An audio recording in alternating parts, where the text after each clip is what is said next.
Tú cada vez que trabajas, estás intercambiando tu tiempo, que es lo más valioso del mundo, por unos euros, unos dígitos en la cuenta del banco. Es tu obligación que no se vaya al traste, no tirarlo a la basura, tratar de hacerlo grande, más tiempo y más libertad a futuro. ¿Y cómo haces esto? Pues a través de la inversión. No hay otra forma. Entonces yo lo que le diría al joven es eso, tus ahorros, ten mucha disciplina siempre en apartar ese dinero en otra cuenta y que esa haga la inversión en renta variable, pero pasiva. Nunca comprar el piso en el que quieres vivir. Significa una descapitalización enorme, un coste de oportunidad colosal y con ese dinero ya no podrás hacer nada más. Esto siempre es vivir de alquiler en el piso de tus sueños y ser propietario de muchas otras propiedades que te generan rentabilidad. Dos emprendedores con exactamente la misma situación. Uno tiene un 70% más opciones de éxito que el otro, simplemente por una mejor agenda de contactos. Si el día de mañana te ocurre cualquier cosa, solo tienes que hacer 3 llamadas, vuelves a estar rápidamente en el mismo sitio. Construye una marca personal porque automáticamente te permite tener visibilidad frente al mundo y recibir feedback, recibir valor, conectar con gente. Bienvenido, Uri.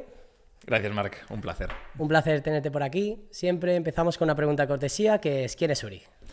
Pues Uri es ingeniero, divulgador, últimamente pues muy emprendedor y también un poco payaso. Entonces nada, pues toda mi vida he sido ingeniero hasta que salió toda la parte más de emprendimiento y divulgación. Entonces empecé a salir en YouTube y de ahí salieron varios negocios. Y el último de ellos, pues eso, la startup en la que estoy metido al 100%. Te he estado siguiendo durante un tiempo y hablabas sobre las inversiones, sobre finanzas. Sí. Es un tema muy interesante a día de hoy. Quería empezar el podcast por allí. ¿Qué es lo que le recomendarías a la gente joven que tiene que hacer para empezar a invertir y empezar a acumular patrimonio? Pues es una muy buena pregunta porque hoy es más difícil que nunca, ¿no? O sea, hoy, pues con los precios de los alquileres, cómo está la vida y sobre todo de dónde parte la gente, que es su salario, pues cada vez es más complejo. Entonces yo le diría que siempre a cualquier persona que no se meta en cosas, digamos, raras, ni que le dé 1000 vueltas, ni que se haga pajas mentales con todo el tema del ahorro y de la inversión, sino que coja pues metodologías súper sencillas, que son, oye, si yo recibo mi salario cada mes, pues destino una parte, que si soy joven, ¿vale? Cada vez tiene que ser más grande, ¿no? Es decir, si yo estoy viviendo con mis padres, pues no destinaría un 10 o un 20% de mi salario al ahorro, sino que me iría a buscar algo como el 30 o el 40%. Entonces, que eso lo vayan destinando al ahorro y a la vez a la inversión. Entonces existen varias formas, varias modalidades en las que tú puedes invertir sin tener ni pajolera idea de lo que estás haciendo, pero que tienen un retorno histórico pues suficientemente bueno como que para el día de mañana no te tengas que preocupar por tener una jubilación, ¿no? Hay varios ejemplos. La gran mayoría de los españoles siempre ha tirado hacia el inmobiliario, pero el inmobiliario tiene unas barreras de entrada, sobre todo de capital, pues más grandes. Y ahora hay una moda muy grande pues que va hacia los fondos, sobre todo esos fondos indexados, ¿no? Inversión en renta variable, pero pasiva, es decir, con una gestión absolutamente pasiva y delegada pues en un gestor o en una empresa o en una plataforma, ¿no? Entonces yo lo que le diría al joven es eso. En plan, coge pues una parte de tus ahorros, ten mucha disciplina siempre en apartar ese dinero. Lo primero que hagas, nada más recibirlo, es apartarlo en otra cuenta y que esa otra cuenta haga la inversión pues en esas modalidades. Sí, además la gente se cree como que es muy difícil o claro, piensa como en quiero ahorrar 40.000 euros, quiero ahorrar 50.000 euros, pero no se dan cuenta del potencial que tiene, sobre todo el coger el hábito del ahorro, ¿no? De sacar 200 euros todos los meses. Exacto, la gente no entiende bien lo que significa el efecto del interés compuesto y lo que puede impactar en tu vida simplemente apartar, como bien decías, 200 o 300 euros al mes. 200 o 300 euros al mes invertidos en, por ejemplo, el Standard & Poor's, que ha tenido pues un rendimiento anual histórico pues en los últimos 15-20 años de entre un 9 y un 10% anual, ¿no?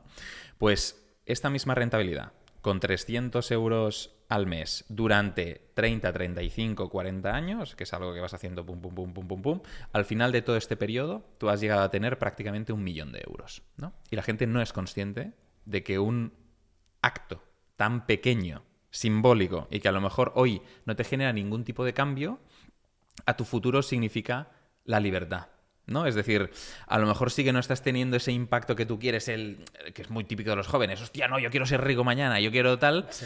Pero sí que te está dando toda la opcionalidad, esa libertad de que cuando tú tengas 50 y pico, 60 años, a partir de ese momento no dependas del Estado, de tus pensiones, de lo que sea, ¿no? Sino que dependas solo de ti mismo, de esa hucha que has ido creando. Claro, porque se fijan, eso es lo que te decías, ¿no? De las pequeñas decisiones o esos pequeños movimientos, pero acumulados en el tiempo, al final tiene grandes resultados. La gente es muy impaciente, ¿no? Hoy en día Total. es todo, y bueno, con las redes sociales, con el Amazon, con todo esto, quieren la inmediatez, quieren todo ya. Total. Y apostar por este modelo que tú dices es interesante, pero porque es que a mí lo que me enfadaba realmente es que nadie te lo enseña. O sea, realmente vas aprendiendo cosas, padre rico, padre pobre, viendo Auribais alguna vez ahí por YouTube, ¿no? Pero Totalmente. la importancia que tiene esto y de normalizar el hábito del ahorro en la gente, que es súper importante, y más en el mundo en el que estamos ahora, que a ver dónde vamos con el capitalismo y todo esto, que cada vez los precios suben, los sueldos no suben, pero hay que hacer algo. ¿Qué podemos hacer, no? Sí, yo creo que es obligatorio. O sea, tienes que entender muy bien que tu dinero en la cuenta del banco pierde valor a diario, que esto lo sabe todo el mundo, ¿no? Pues la inflación que está en boca de todos, sobre todo después de la pandemia, pues todo el mundo aprendió lo que era la inflación. Eso significa que pues tu poder adquisitivo va perdiendo valor, ¿no? Entonces, lo que sí que recomiendo, pues es lo que te decía, que sea obligatorio que tú tengas esa cierta disciplina para empezar a ahorrar y que te formes, ¿no? Que te formes en aquellos tipos de activos, ya sea la bolsa, o sea, renta variable, renta fija, que sea inmuebles, que sea cripto, que sea lo que sea, ¿no? Me da igual, no discrimino, pero que te formes mucho para tratar de entender exactamente cómo ganar libertad. Es decir, si tú no haces esa inversión, lo que ha ocurrido mucho tiempo es, por ejemplo, yo tengo amigos o conocidos que han trabajado toda la vida, a día de hoy tienen 40 y pico, 50 años, y lo que les ha ocurrido es que pues tienen a lo mejor 30.000 euros de ahorro hoy, ¿no? Pero con esos 30.000 euros de ahorro, con 40 y pico, 50 años, no haces nada. No. Con ese capital en la cuenta del banco no has hecho absolutamente nada. No has empezado a invertir en ningún activo y, por lo tanto, pues ese dinero cada año ha valido menos y ahora te encuentras en un momento en el que estás atrapado, ¿no? Y no puedes comprar nada, no puedes comprar vivienda, no puedes hacer nada. Entonces, yo lo que, sobre todo, por lo que abogo, es que es obligatorio ahorrar y obligatorio invertir. Eso sí, aunque hagas esto, no te va a generar ningún cambio en el corto plazo. Lo que genera un cambio en el corto plazo en tu vida, sobre todo a nivel económico, no es invertir, que es obligatorio, pero es, digamos, aportar valor. Es decir, tratar de maximizar, capitalizarte al máximo, y eso puede ser pues a través de escalar el ladder corporativo, es decir, de trabajar por una empresa pero llegar muy arriba en esa empresa y poder tener un salario muy grande, o por otro lado, emprender, ¿no? Es decir, aportar valor de forma que pues, yo empiezo a facturar por ciertos servicios o productos y eso me permite pues, poder escalar más rápido. Y una vez estás muy capitalizado, entonces inviertes, ¿no? Todo ese capital. Hacerlo al revés es obligatorio y muy importante, pero solo te va a generar un cambio al cabo de 30 y pico, 40 años. Claro. Y sobre todo que la gente ahora mismo, al igual que hablábamos antes de la inmediatez, también está la inmediatez, o que puedes invertir a día de hoy desde el móvil sin llamar a nadie. En el pasado vale, los inversores eran estas personas con americana, con corbata, ¿no? Sí. Que hablaban de cosas raras, que no sabías exactamente qué es lo que decían. Pero hoy en día, con la cantidad de información que hay, porque realmente ahora hablaremos de los fondos indexados. ¿Qué son los fondos indexados? Tú tecleas en Google y tienes muchísima información y hay un montón de plataformas en las que poder invertir y que está a tu mano. Es el tema de la decisión, ¿no? De me lo gasto con mis amigos saliendo de noche, o lo puedo invertir, sacrifico ciertas cosas y hago esto. Y lo que tú dices, yo creo que es 100% obligatorio invertir si quieres tener un futuro, no digo prometedor, pero al menos estable, seguro. Estable y libertad, que es lo que todos buscamos, ¿no? Exactamente. Y además por 200 euros al mes. Que me refiero que son 4 cenas, literal, ¿eh? En Barcelona son 4 cenas. Y a lo mejor 2 o 1. A lo mejor, exacto, sí, sí. Que al final muchas veces pensamos, hostia, yo no tengo 200 euros, pero luego haces un análisis de tus finanzas personales, dónde te has gastado el dinero, y la gran mayoría pues se ha ido, como decías, Marc, pues en tonterías, que le llamo yo, pero al final es pues eso, en ocios que a lo mejor no tenías que gastarte tanto, etcétera, ¿no? Hay mucha... También es verdad que se ha generado mucho esa situación de que hay muchos jóvenes que han hecho lo que se supone que tenían que hacer, que era estudiar una carrera, hacer el máster, y han salido del máster y no encuentran trabajo, o encuentran trabajo pero el salario no les da para más, y toda esa gente está frustrada. Entonces esa frustración, pues eso, se traduce en que, pues como no puedo comprarme casa, pues ya ni ahorro, ¿no? Entonces ya, pues eso me lo gasto. Claro, como no puedo ahorrar 1.000 euros al mes, Pues, no ahorro 200. exacto, pues voy a vivir la vida, ¿no? Ujú. Y eso es una especie de ciclo vicioso muy malo que está pasando en la gran mayoría de los jóvenes a día de hoy, ¿no? Y eso hace que tampoco exista pues esa educación, esa disciplina del ahorro y de la inversión. Y tiene que existir. O sea, si no, dependerás de un tercero, que es el Estado, suplicarás y rezarás a Dios para que el día de mañana tu pensión sea lo suficientemente buena como para que puedas vivir donde quieras vivir, que ya te adelanto que no va a ser así. O sea, es matemáticamente imposible que vaya a ser así. Y por lo tanto tienes que responsabilizarte. O sea, yo siempre lo digo, tú cada vez que trabajas, estás intercambiando tu tiempo, que es lo más valioso del mundo, por unos euros, unos dígitos en la cuenta del banco, ¿vale? Entonces, esos dígitos en la cuenta del banco es tu esfuerzo, es tu energía, tu sudor encapsulado, ¿no? Es tu obligación que no se vaya al traste, no tirarlo a la basura, ¿no? Sino tratar de hacerlo grande, maximizarlo, poder ganar más tiempo y más libertad a futuro, ¿no? ¿Y cómo haces esto? Pues a través de la inversión, ¿vale? No hay otra forma. ¿Qué pasa? Que si al principio tienes muy poquito dinero, muy poquitos ahorros, pues al final esto te va a costar más, evidentemente, de ir haciéndolo grande, ¿no? Pero hay que empezar. Es decir, Warren Buffett siempre decía que el mejor momento pues, para empezar a invertir, una persona pues, que ha llegado a ser pues, de las más ricas del mundo, el mejor momento era ayer, ¿no? Precisamente por el efecto del interés compuesto, ¿no? Ese efecto que generan pues, los propios intereses, ¿no? En una inversión en un activo concreto, que se van pues haciendo compound, ¿no? Pero de forma completamente exponencial y compuesta, evidentemente, como estaba diciendo, ¿no? Entonces, no hay que menospreciar nunca este efecto y es lo que realmente te puede generar el cambio futuro. ¿Por qué la gente joven, bueno, hemos hablado de los fondos indexados, no sé si tienes otras, pero ya que estamos hablando sobre esto, ¿por qué la gente debería empezar a invertir en fondos indexados? Pues está el SP500, el MSCI World, ¿y cuál de ellos recomendarías? Bueno, los fondos indexados al final están muy de moda porque es una herramienta, un mecanismo súper fácil, ¿no? Es decir, tú puedes invertir en fondos indexados incluso que sean de gestión activa, ¿no? Es decir, te puedes ir pues a ciertas empresas o a ciertos gestores y que te inviertan en esa clase de activo, pero de una forma activa. Es decir, que ellos seleccionen pues, qué tipo de fondos son los mejores, que te vayan comprando, que te vayan vendiendo y reajustando la cartera. Y luego está la opción que para la gran mayoría de los jóvenes es más fácil, que es pues irte a una gestión pasiva, es decir, entrar en una plataforma, ¿no? La que sea, que por favor que esté regulada, acorde a la CNMV, etcétera, etcétera. Por favor. Por favor, pero que se suelen llamar robo-advisors, ¿no? Que son, al final, pues eso, un advisor robótico, ¿no? Que no deja de ser pues un algoritmo que automáticamente, en función de tu perfil de riesgo, pues te plantea una cartera y esa cartera, pues a lo largo del tiempo va haciendo los reajustes de forma automática, ¿no?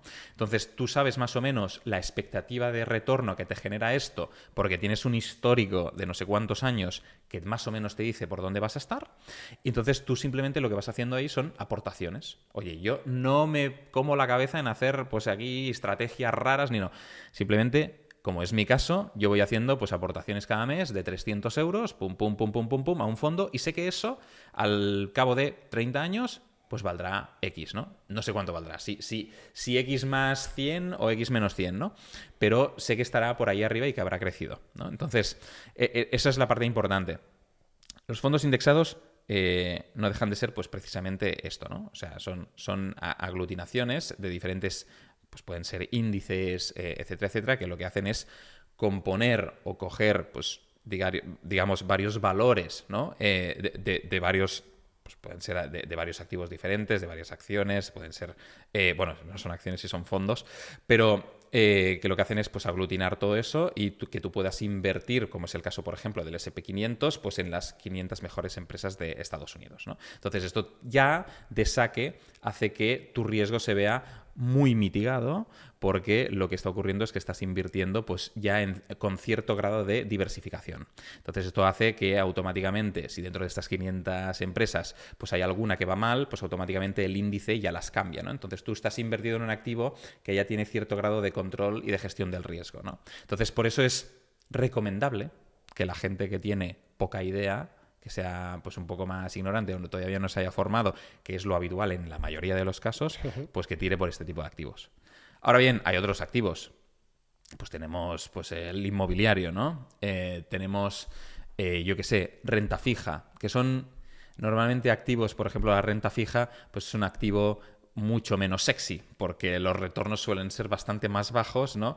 Y se utiliza más por parte de los institucionales, ¿no? Es decir, de inversores institucionales y no tanto inversor retail, que es el particular. El inversor retail, el particular, lo que quiere normalmente son retornos más altos. Entonces tira pues por la renta variable, por los fondos indexados y tal, porque puede buscar este 7, 8, 9, 10% anual, ¿no?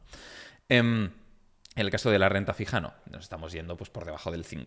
En la gran mayoría de las veces. Claro, es ¿no? el cubrir la inflación un poquito más y mantener patrimonio. Exacto, sí, sí. Que también es una estrategia pues súper inteligente. No es lo mismo, digamos, una persona joven que tiene 0 euros o 10.000 o 20.000 euros de ahorro, ¿no? Que lo que quiere es hacerlo crecer, que una persona que ya ha llegado a tener, pues imagínate, yo qué sé, 50 millones de euros. Esa persona de 50 millones a lo mejor no quiere jugárselo a renta variable porque puede venir ¿no? Al final una bajada sí, o lo sí. que sea y que esos 50 millones de repente valgan 41, ¿no? Y decir, hostia, he perdido 9 millones de euros por hacer aquí el tonto. Entonces van a tipos de activo como la renta fija que tiene un riesgo muchísimo más bajo y te da un 3%, un 4%, pero sobre 50 millones pues es un pastizal, ¿no?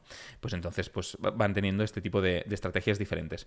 Y luego en España pues es súper famoso pues el inmobiliario, ¿no? Es decir, poder obtener de media, ahora estamos hablando entre el 6 y el 8% de rentabilidad, de media más o menos en España, más la revalorización que consigues al comprar un activo inmobiliario, ¿no? Entonces, suele ser un tipo de activo que en España se entiende mucho porque compras ladrillo, ¿no? Y luego pues ese ladrillo pues gana valor si está en una buena zona, si esta es una zona demandada, además lo puedo alquilar, también puedo obtener esas rentas, ese flujo de caja, o puedo subirle el valor.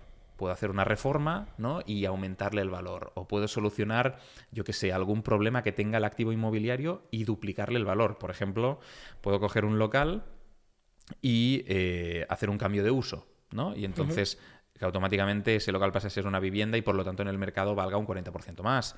O puedo comprar un activo que está ocupado, con K, ¿no?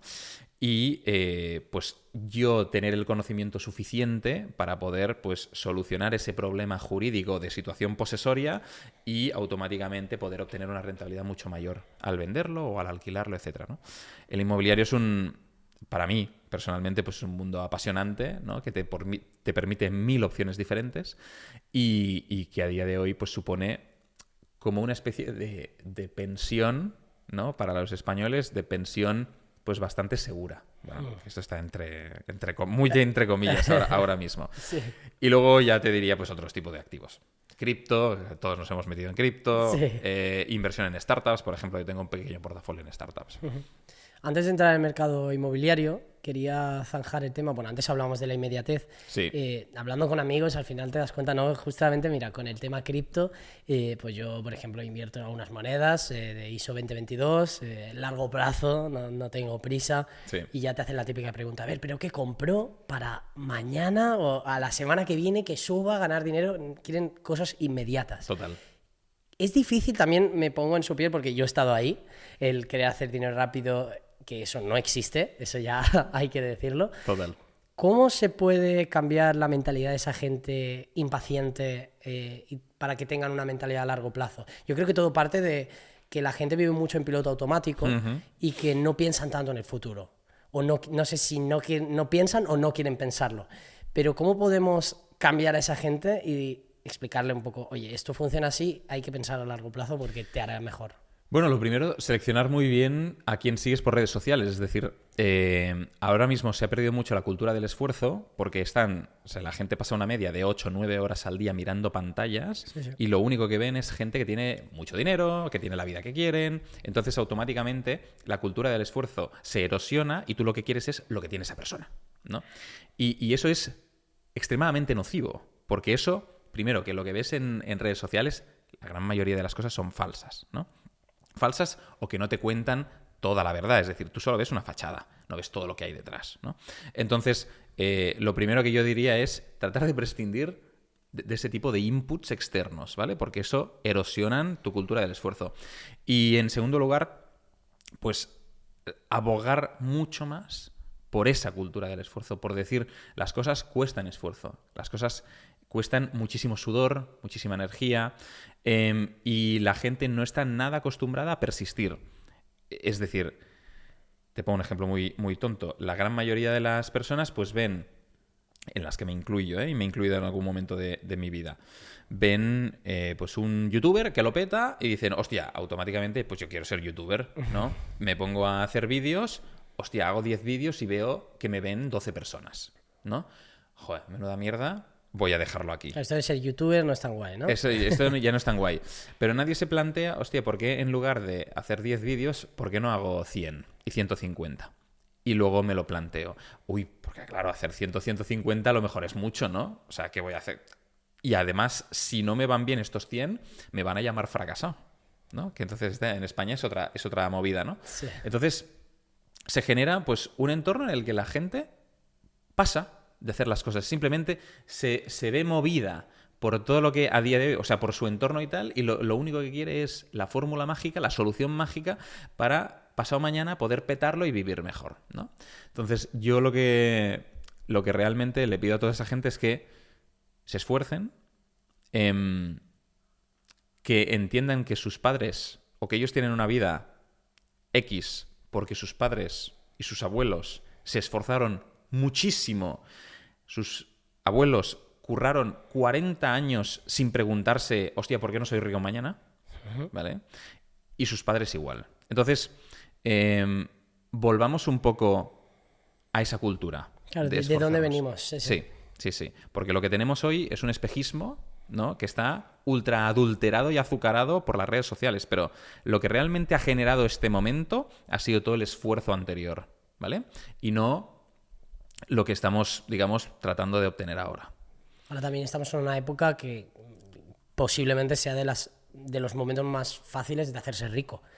Que hay mucha gente nueva, ¿no? Que se le dice los nuevos ricos, que hacen dinero y tampoco es de ayer a hoy, ¿no? Que se han hecho ricos, pero hay mucha gente, nuevos ricos, que al final, y es lo que tú decías, es el problema de esto, o de redes sociales, de que la gente pues ve muchos Lamborghinis, que si cursos, que si tal, entonces claro, ellos están en trabajo que ganan 1.600 al mes y a lo mejor eso ya es gracias, depende de dónde, y hostia, es complicado, ¿no? Vivir con todo esto y viendo toda esta mierda en redes sociales, porque para mí no deja de ser mierda. Sí, Hay gente que vende lifestyle y bueno, está el meme este, ¿no? De estoy aquí haciendo el vídeo del curso, ¿no? Sí. Como anunciando el curso con el Lambo alquilado. Exacto, y luego sí. te dicen, oye, no te apoyes en mi Lamborghini, tienes el coche al lado.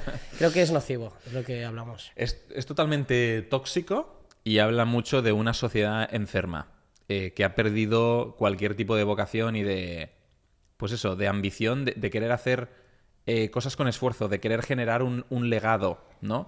El 50% del Estado español, de la sociedad española activa, vive del Estado, ¿vale? De forma directa o indirecta, pero viven del Estado, ¿vale? ¿Qué significa esto? Que han tirado la toalla, bueno, no todos, pero que el sentimiento general es de tirar la toalla, de decir, oye, ¿tú qué quieres ser de mayor? No, yo quiero ser funcionario. ¿Por qué?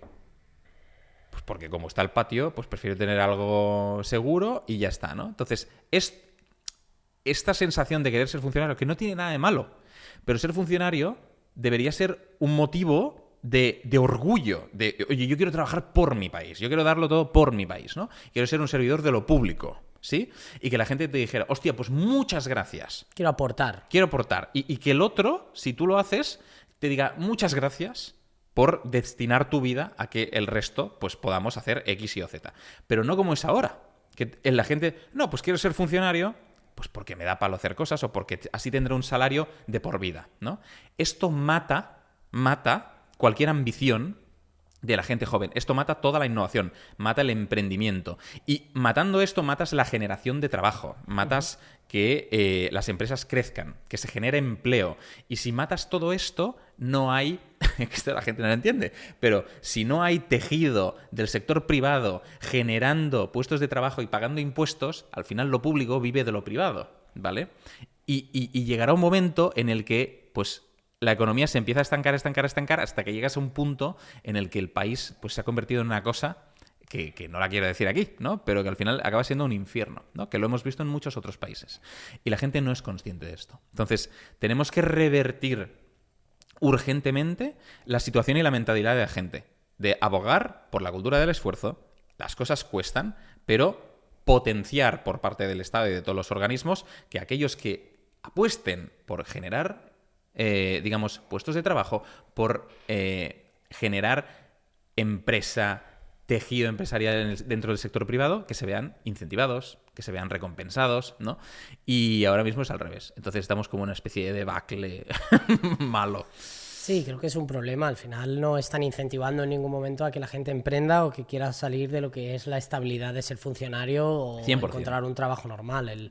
El que realmente está emprendiendo tiene los huevos para hacerlo. O sea, es muy difícil ahora mismo crear un negocio en España y ser rentable, que eso ya es un punto. Total. Y empezar a ganar dinero es muy difícil. Y por las cosas que te ponen, que bueno, eso ya es un debate que podríamos estar aquí un podcast entero. Sí. Pero creo que es difícil y es complicado. Y además, sobre todo la gente joven. Eso es lo que me... Yo a lo mejor sí que estoy un poco loco. Como Pero todos. a mí me gusta la gente que es como yo, que quiere hacer cosas, que no puede estar quieta. Y al final se están cargando a toda esta gente. Sí. Y al final, si te cargas a la gente joven, que considero que la gente joven es la motivada, ¿no? Lo que te decía antes, de los locos, los motivados, de los 20 a los 30 o a los 35, eso ya te lo diré, a lo mejor luego sigo siendo un loco. Pero es como que tienes más energía para hacer cosas. Total. Tienes más motivación, a lo mejor con 40 ya tienes familia, quieres más estabilidad, quieres más tranquilidad. Aprovecha esos años del principio, ¿no? Exacto, sí, sí. Es importantísimo, o sea, la gasolina, la energía de un país dura unos años muy concretos. Es decir, es lo que decías, Marc. Tú cuando eres joven tienes esa ambición, tienes esa energía, tienes sueños, no tienes ideas, tienes cosas. Cuando ya tienes 3 hijos, ¿no? Y una casa y no sé qué, no sé cuántos, tienes muchos más lastres. Tienes el ancla echado, tienes muchas más dificultades para poder hacer todo eso. Entonces, es mucho menos probable que te lances a un emprendimiento con mucho riesgo, ¿no? Pero durante todos esos años donde realmente no existen todos estos lazos, es cuando deberías de poder incentivar a la peña, ¿no? A que lo hiciera, a que lo intentara. Intenta hacer algo, sí. Sí, construye, me da igual, pero no. Hoy no está aquí, ¿no? De todos modos, y eso empuja pues, a muchos jóvenes a salir del país, ¿no? Que esto ocurre, o sea... Yo ahora mismo, por ejemplo, pues trabajando dentro de la empresa, tenemos una persona, nuestro director de operaciones, que su mujer es oncóloga, ¿vale? ¿Qué pasa? Que la oncología en España, o sea, se paga, pero fatal. Entonces, bueno, fatal, acorde a lo que tienes que estar haciendo, que es de 9 de la mañana a 5 de la tarde operando, ¿no? Salvando vidas. Bueno, pues se paga horrible. ¿Qué pasa? Que esta persona pues se ha tenido que ir a vivir a Francia. O se ha tenido que ir a vivir a Alemania, o se ha tenido que ir a vivir a otros lados, ¿no? ¿Por qué? Pues porque haciendo exactamente el mismo trabajo cobras 2 veces más, ¿no? O 3 veces más. Entonces, lo que no estamos ayudando, ni estamos, digamos, incentivando a que la gente joven se desarrolle, incentives la retención del talento y se quede dentro y eso genere pues una escuela de talento mucho más grande. No, estás empujando el talento fuera. Yo mismo soy un ejemplo. Yo era ingeniero aquí en España, ¿no? Entonces yo tenía un salario que estaba en los 30 y pico mil euros anuales y que tenía un plan de carrera hasta los 40 y algo, ¿no? En la empresa. Y me considero muy afortunado porque era una empresa súper chula en la que estaba y me cuidaba muy bien, ¿no? pero vino una oferta para hacer exactamente el mismo trabajo, un poco mejor, en Suiza, y me multiplicaron el salario por 3. Claro, ¿qué joven de 27 años dice que no a una oportunidad como esta? No, es que soy español.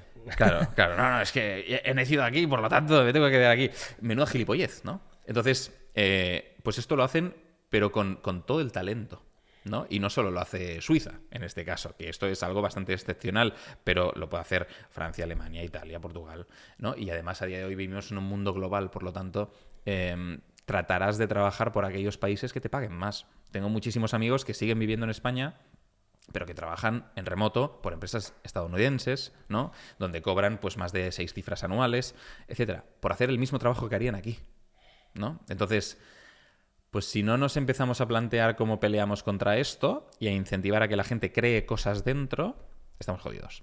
Sí, no, sobre todo en largo plazo, porque es lo que tú decías antes, ¿no? Que el sector privado es el que paga al público. Uh-huh. Y la gente se está yendo cada vez más.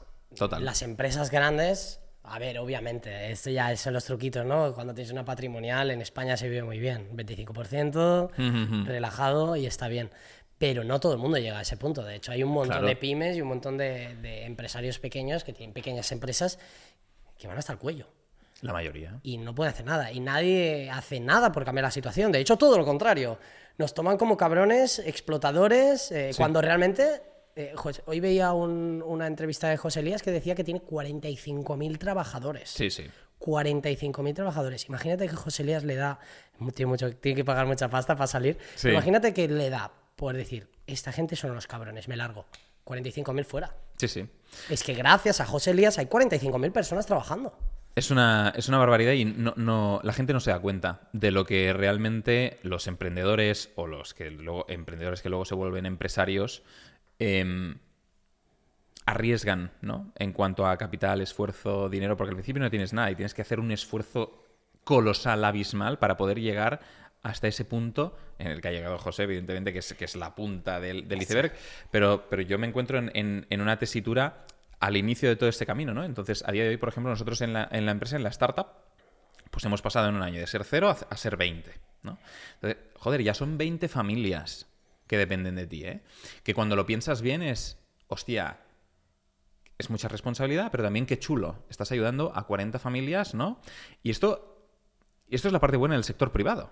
Es decir, hostia, si las cosas van bien, ¿no? Pues automáticamente pasas a poder ayudar y todas esas familias pasan a tener un salario que luego consume más y ese consumo, pues, hace rodar pues toda la rueda, valga la redundancia, de la economía española, ¿no? Entonces empieza a crecer, etcétera, etcétera. Pero si tú matas eso, si a mí me estás poniendo palos a las ruedas para que pueda contratar más, que te adelanto que es así, porque a mí, que una persona, esto es un ejemplo real, ¿eh?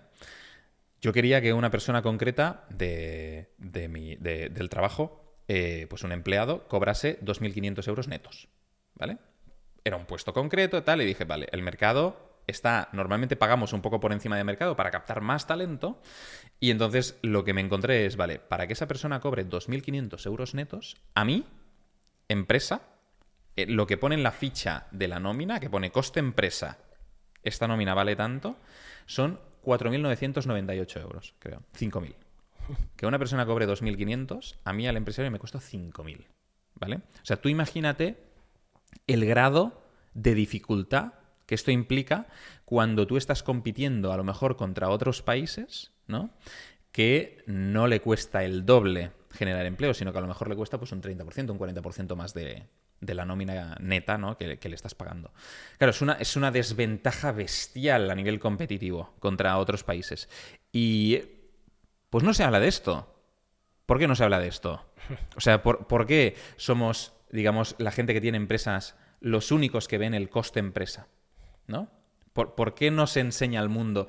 ¿Por qué, por ejemplo, no yo, que soy la empresa, le doy los 5.000 euros directamente al empleado? ¿No? Yo te los ingreso en tu cuenta del banco y luego tú, empleado, le das la mitad al Estado. ¿Por qué esto no funciona así? Porque si funcionase así, automáticamente mañana pues habría una revuelta, segurísimo. Sí. Huelgas, manifestaciones y de todo. Y de todo. Bueno, porque al final ven la nómina, pero es eso. Lo que duele es cuando dices, tengo este dinero, pero este dinero no es mío. Claro. Que ahí fue cuando yo entendí que dije, esto es una mierda. Totalmente. O sea, se cuestionarían muchísimas cosas, ¿no? Pero bueno, según la Ley General de la Seguridad Social, pues somos las empresas las obligadas en hacer esas aportaciones, ¿no? O sea, en pagar ese dinero. No se nos permite pagar al empleado y que el empleado sea el que abone todo eso, ¿no? Y hay un motivo detrás, que para mí es muy evidente, pero bueno, no quieren que la gente de a pie, ¿no? lo haga. Algunos abogan porque entonces sería complicadísimo, ¿no? Que la gente pague la seguridad social. Pero si ya les haces pagar cada año el IRPF, ¿no? Pues sería lo mismo. Digo yo, ¿eh? No sé, es mi opinión, ¿eh? Evidentemente detrás hay mucha más complejidad que todo eso, pero ¿por qué? ¿No? Y eso es lo que... O sea, son cositas que tú vas viendo que realmente matan realmente el emprendimiento, matan la innovación, matan la generación de trabajo y en general, pues la economía. Me dices que te fuiste a Suiza. Sí. ¿Cómo fue la experiencia allí? Pues fue maravillosa. O sea, Suiza, yo viviendo en Barcelona pensaba que estábamos en un país del primer mundo. Los privilegiados, ¿no? Sí, somos unos privilegiados, y lo somos. Sí, sí. Pero cuando te vas a Suiza y aterrizas por primera vez, ostras. Eso sí que es el primer mundo. O sea, realmente tú vas al ayuntamiento, tienes un problema, te lo solucionan al acto, allí. Tú quieres abrir una empresa, en 48 horas la tienes. Tú quieres hacer X trámites, va todo. Las calles están limpias, no hay policías por la calle porque todos los ciudadanos son un policía, porque al final, bueno, pues se tiene muy en cuenta pues toda la parte de la seguridad, del bienestar de cómo han construido eso, ¿no? Entonces, es un país que te enamoras súper rápido, ¿vale? Porque todo funciona súper bien y además es un país precioso de postal, o sea, da igual donde estés que o hay montañas con nieve o hay lago o vacas, caballitos, en fin. Es espectacular. Y te encuentras con muchas diferencias, ¿no? Te encuentras muchas diferencias a nivel laboral con España, ¿eh? A nivel fiscal, a nivel de seguridad, a nivel de cultura, ¿no? Y hay muchas veces que la gran mayoría de gente que le preguntas de aquí de España, le preguntas, oye, ¿tú qué opinas de Suiza? Te dicen, no, porque seguro que son muy fríos y tienes que pagar por todo, ¿no? Gente que no ha viajado en su puñetera vida, ¿eh? O que no ha vivido en estos otros países. Viajar es la cura más fuerte y más efectiva que existe contra 1.000 millones de problemas que tenemos a día de hoy. Viajar cura el racismo. Viajar cura esta ignorancia económica sobre no, es que tenemos que pagar tantísimos impuestos porque entonces no tendríamos hospitales ni carreteras. Perdona, existen muchos otros modelos que dicen que también puede funcionar de muchas otras formas, ¿no? Diferentes. Que no te digo que sean mejor y peor, pero simplemente viaja. Aprende, ve mundo, ve cultura, sabreamente, sí. O sea, absorbe como una esponja todo ese conocimiento y date cuenta de que no tienes la verdad absoluta, de que no estamos haciendo todas las cosas que hacemos aquí, no están bien.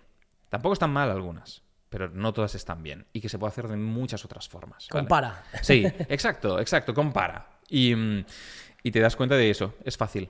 Es un país muy fácil para vivir, no tan fácil para entrar. Eso sí que es cierto. Aunque no te ponen ningún tipo de pero para entrar, pero tienes que entrar y producir. Es un país en el que... Aportar, sí. Si tú no aportas, si no produces, te pillan y de patitas a la frontera. ¿Cuánto tenemos que aprender, no? Exacto. Sí. Es decir, allí es un país digamos, fronteras abiertas, pero con control. Es decir, si tú entras, pues evidentemente entras de forma legal, etcétera, etcétera, pero te hacen también un seguimiento de esa persona, empieza a trabajar o no. Está trabajando, de qué está trabajando, está cotizando, perfecto, ¿vale? Pero si de repente pues empiezas a liarla o a no trabajar o a consumir recursos de lo público a pesar de que el Estado es mucho más ligero que en España, pero sin aportar, pues entonces... A casa. A tu casa. Sí. Y me parece bien. Sí, ¿no? Y de hecho yo creo que son medidas que tendrían que hacer aquí que... A saber si se hace, a lo mejor yo ya no estoy para verlo, pero es un problema, lo que tú decías de toda esta parte de querer aportar, pero para mí el principal y por el cual es la duda de quedarme aquí para siempre o no, que es la seguridad. Total. que no, sinceramente no sé hacia dónde nos dirigimos, no hay ningún tipo de control de nada y aquí todos pueden hacer lo que quieran. Y es algo que me preocupa, sinceramente. Si tengo que formar una familia aquí, es algo que me preocupa. 100%, es de las cosas que está más arriba en la pirámide de Maslow. O sea, al final el estar seguro, ¿no? Y ostras, yo pensaba cuando estaba en Barcelona que, como te decía, vivía en una ciudad más o menos segura, del primer mundo, con ciertos procesos, no lo sé. Y cuando te vas a Suiza te das cuenta de que no. O sea, en Suiza tú puedes ir a las 3 de la madrugada por donde quieras y no te va a ocurrir nada, ¿no? Salvo casos ultra extremos, pero súper excepcionales. Pero normalmente no tienes ningún tipo de problema. Y no tienes ese miedo, ¿no? Y eso parece una tontería, pero hace que se respire algo muy distinto en las calles, ¿no? Que se respire un urbanismo y un civismo extremo. Y eso ayuda, porque eso aporta estabilidad, aporta seguridad, hace que la gente invierta en el país, porque dice, como eso es seguro y es estable, pues yo le meto. Hace que las familias vayan a vivir, que se establezcan, que generes una familia, que esa familia crezca, ¿no? Y eso al final, pues es un país muy pequeñito que va como un tiro, ¿no? Pero como un tiro. Y a día de hoy incluso va tan bien que están empezando a ver, hostia, cómo, que esto es una de las cosas malas de ser un país tan pequeñito, no puede entrar tanta gente, porque ya hay pocos sitios en los que vivir. Entonces están viendo exactamente cómo redistribuyen a la población, ¿no? Si se genera pues más vivienda en ciertas poblaciones, etcétera. Pero al final es un país pequeñito y muy topográficamente muy limitado, ¿no? Entonces, bueno, tienen otros problemas, pero el país va muy bien. Entonces tú vives muy bien allí. Eso no significa, que me lo preguntan mucho, que sea fácil entrar. No, es que yo soy mecánico aquí, ¿puedo entrar de mecánico allí? Bueno, pues depende, yo qué sé, dependerá de mil cosas. Pero tienes que hablar como mínimo inglés perfectamente y si vas a negocios locales, pues seguro que te tocará hablar alemán o francés en función de los cantones, ¿no? Es decir, hay otras barreras que evidentemente te lo tienes que currar. O sea, no cualquiera puede ir ahí en plan, no, pues yo a partir de ahora quiero cobrar tanto y tal. Pues te lo tienes que currar. Pero es posible y viable, ¿no? Entonces, yo siempre creo que cuando eres joven es obligatorio también que viajes, que vivas en otros sitios, que aprendas de otras culturas, de otras formas de trabajar, de otras formas de ver la vida, de otras perspectivas. Y yo personalmente he aprendido, pues en cuanto a, por ejemplo, el sistema económico, político y fiscal del país, ¡wow! O sea, qué diferente es, pero qué bien funciona, ¿no? Y es radicalmente diferente al de España. Entonces, pues te das cuenta de eso, que hay más cosas de las que nos dicen que hay. Hablábamos antes, justo, ¿vuelves a España? Sí.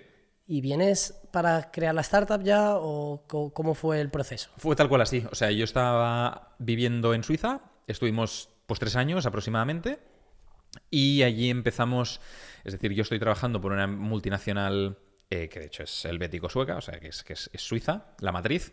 Me mandan ahí a los headquarters, estoy trabajando y en ese momento empiezo el canal de YouTube. Entonces estoy estos 3 años pues publicando contenido en YouTube por las tardes porque me aburro, ahí en Suiza, porque al principio no tienes amigos, luego los vas haciendo, ¿no? Con el tiempo.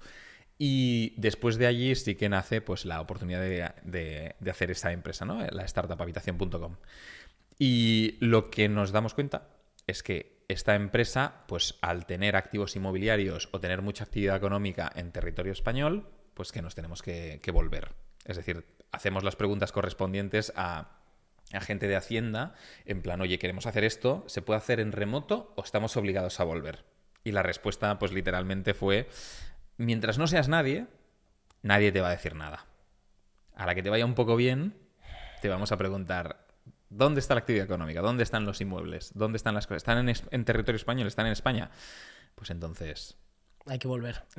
Sí, a ver, existían formas de hacerlo en remoto, pero decidimos hacerlo bien, by the book, para que no hubiese ningún tipo de ni de duda. Que no te tuvieran una lista, ¿no? Sí, ni de cosas raras, sí.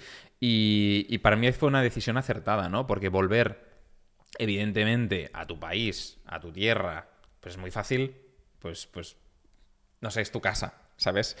pues la comida está rica, el clima, ¿no? Claro O que sea, esas son las diferencias, ¿no? Que exacto. Suiza tendrá muchas cosas buenas, pero a lo mejor la parte gastronómica, Totalmente. el sol, ¿no? Exacto. Horas de sol, la comida, los precios. Al final, volver, o sea, tiene cosas buenas y cosas malas. Volver es muy fácil, ¿no? Pero bueno, también te da como pena. Porque vuelves también a cosas pues muy buenas y también cosas que no están tan bien, ¿no? Claro, cosas que tú ya dabas por sentadas de que ya no las ibas a volver a ver, Sí. vuelves al mismo sitio. Sí, pero al final también te da mucha perspectiva el hecho de emprender, de generar valor, de tener propósito, y es que cada vez te importa menos la parte económica. Siempre es importante, ¿eh? Siempre es importante, siempre está allí, pero no le doy tanta importancia. O sea, yo pasé literalmente de estar ganando pues aproximadamente 200 y pico, 300.000 euros anuales en Suiza, no solo por el salario suizo, sino por YouTube, todas las marcas, todo, ¿no?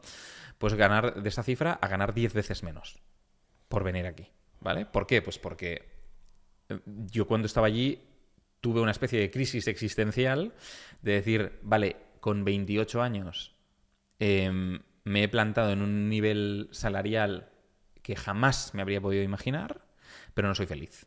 O sea, me despierto cada día y pienso, hostia, y esto, y ahora tengo que hacer lo otro, y no me apetecía nada, ¿no? Y entonces, pues, aprendí que yo soy una persona muy movida por el propósito y por el impacto. O sea, me gusta impactar, soy así, no lo sé. Y lo valoro mucho más que ganar más dinero. Entonces, pues, a lo mejor hay gente que piensa que estoy loco, porque yo jamás en la vida lo haría, pero toda esa gente que ha llegado hasta ese punto me entiende perfectamente. Dice, pues que yo lo entiendo. Bueno, que el dinero, lo hablaba con un amigo, que es hasta cierto punto. Sí, En el sí. que es necesidad, pero cuando deja de ser necesidad y puedes elegir, ahí se te abren más brechas. Y que dices, vale, ¿qué hago? ¿Qué es lo que me nace hacer? Exacto. No, totalmente. Pero, y ahí lo que te digo, o sea, lo que realmente, esto depende mucho de cada persona. O sea, hay mucha gente que seguro que se habría quedado allí y tan felices y tan contentos, y evidentemente lo respeto. O sea, claro que sí. Pero yo no. Yo no soy así. No, necesitaba un propósito mayor. O sea, soy una persona que soy muy intensa con las cosas y me gusta mucho llegar hasta el final y generar el máximo impacto en todo lo posible, ¿no? Y esto se ha visto a lo largo de toda mi vida, ¿no? O sea, yo empecé la empresa, trabajando por cuenta ajena. En esta empresa traté de escalar muy rápidamente y promocionar. Pues con tan solo 27 años me dar mi primer P&L, o sea, mi primera responsabilidad en cuanto a números de una unidad de negocio.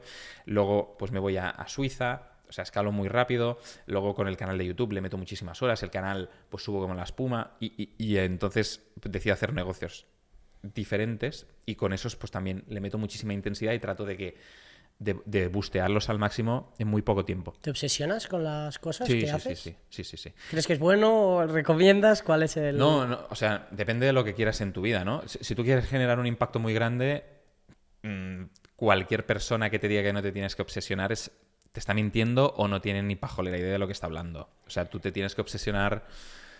Es malo, ¿eh? Obsesionarte. O sea, es una cosa. Mira qué ojeras y qué canas.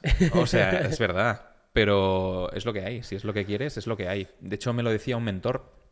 Yo cuando empecé todo este viaje de la startup, cuando ya estoy en Suiza y decido emprender en España de vuelta y lanzar este proyecto que es habitación.com, me trato de rodear de gente que ya lo ha conseguido, ¿vale? Emprendedores súper top en España que ya han hecho pues sus startups, las han petado, las han vendido, y me rodeo de ellos y me pego a su culo, ¿no? Y les pregunto, oye, ¿tú cómo lo haces? ¿No? Es decir, ¿cómo es tu rutina? ¿Cómo haces estas cosas? Y pues uno de los mentores, que también es inversor de la startup, me decía, pues esto es muy fácil. Y yo le preguntaba, ¿cómo es tu rutina?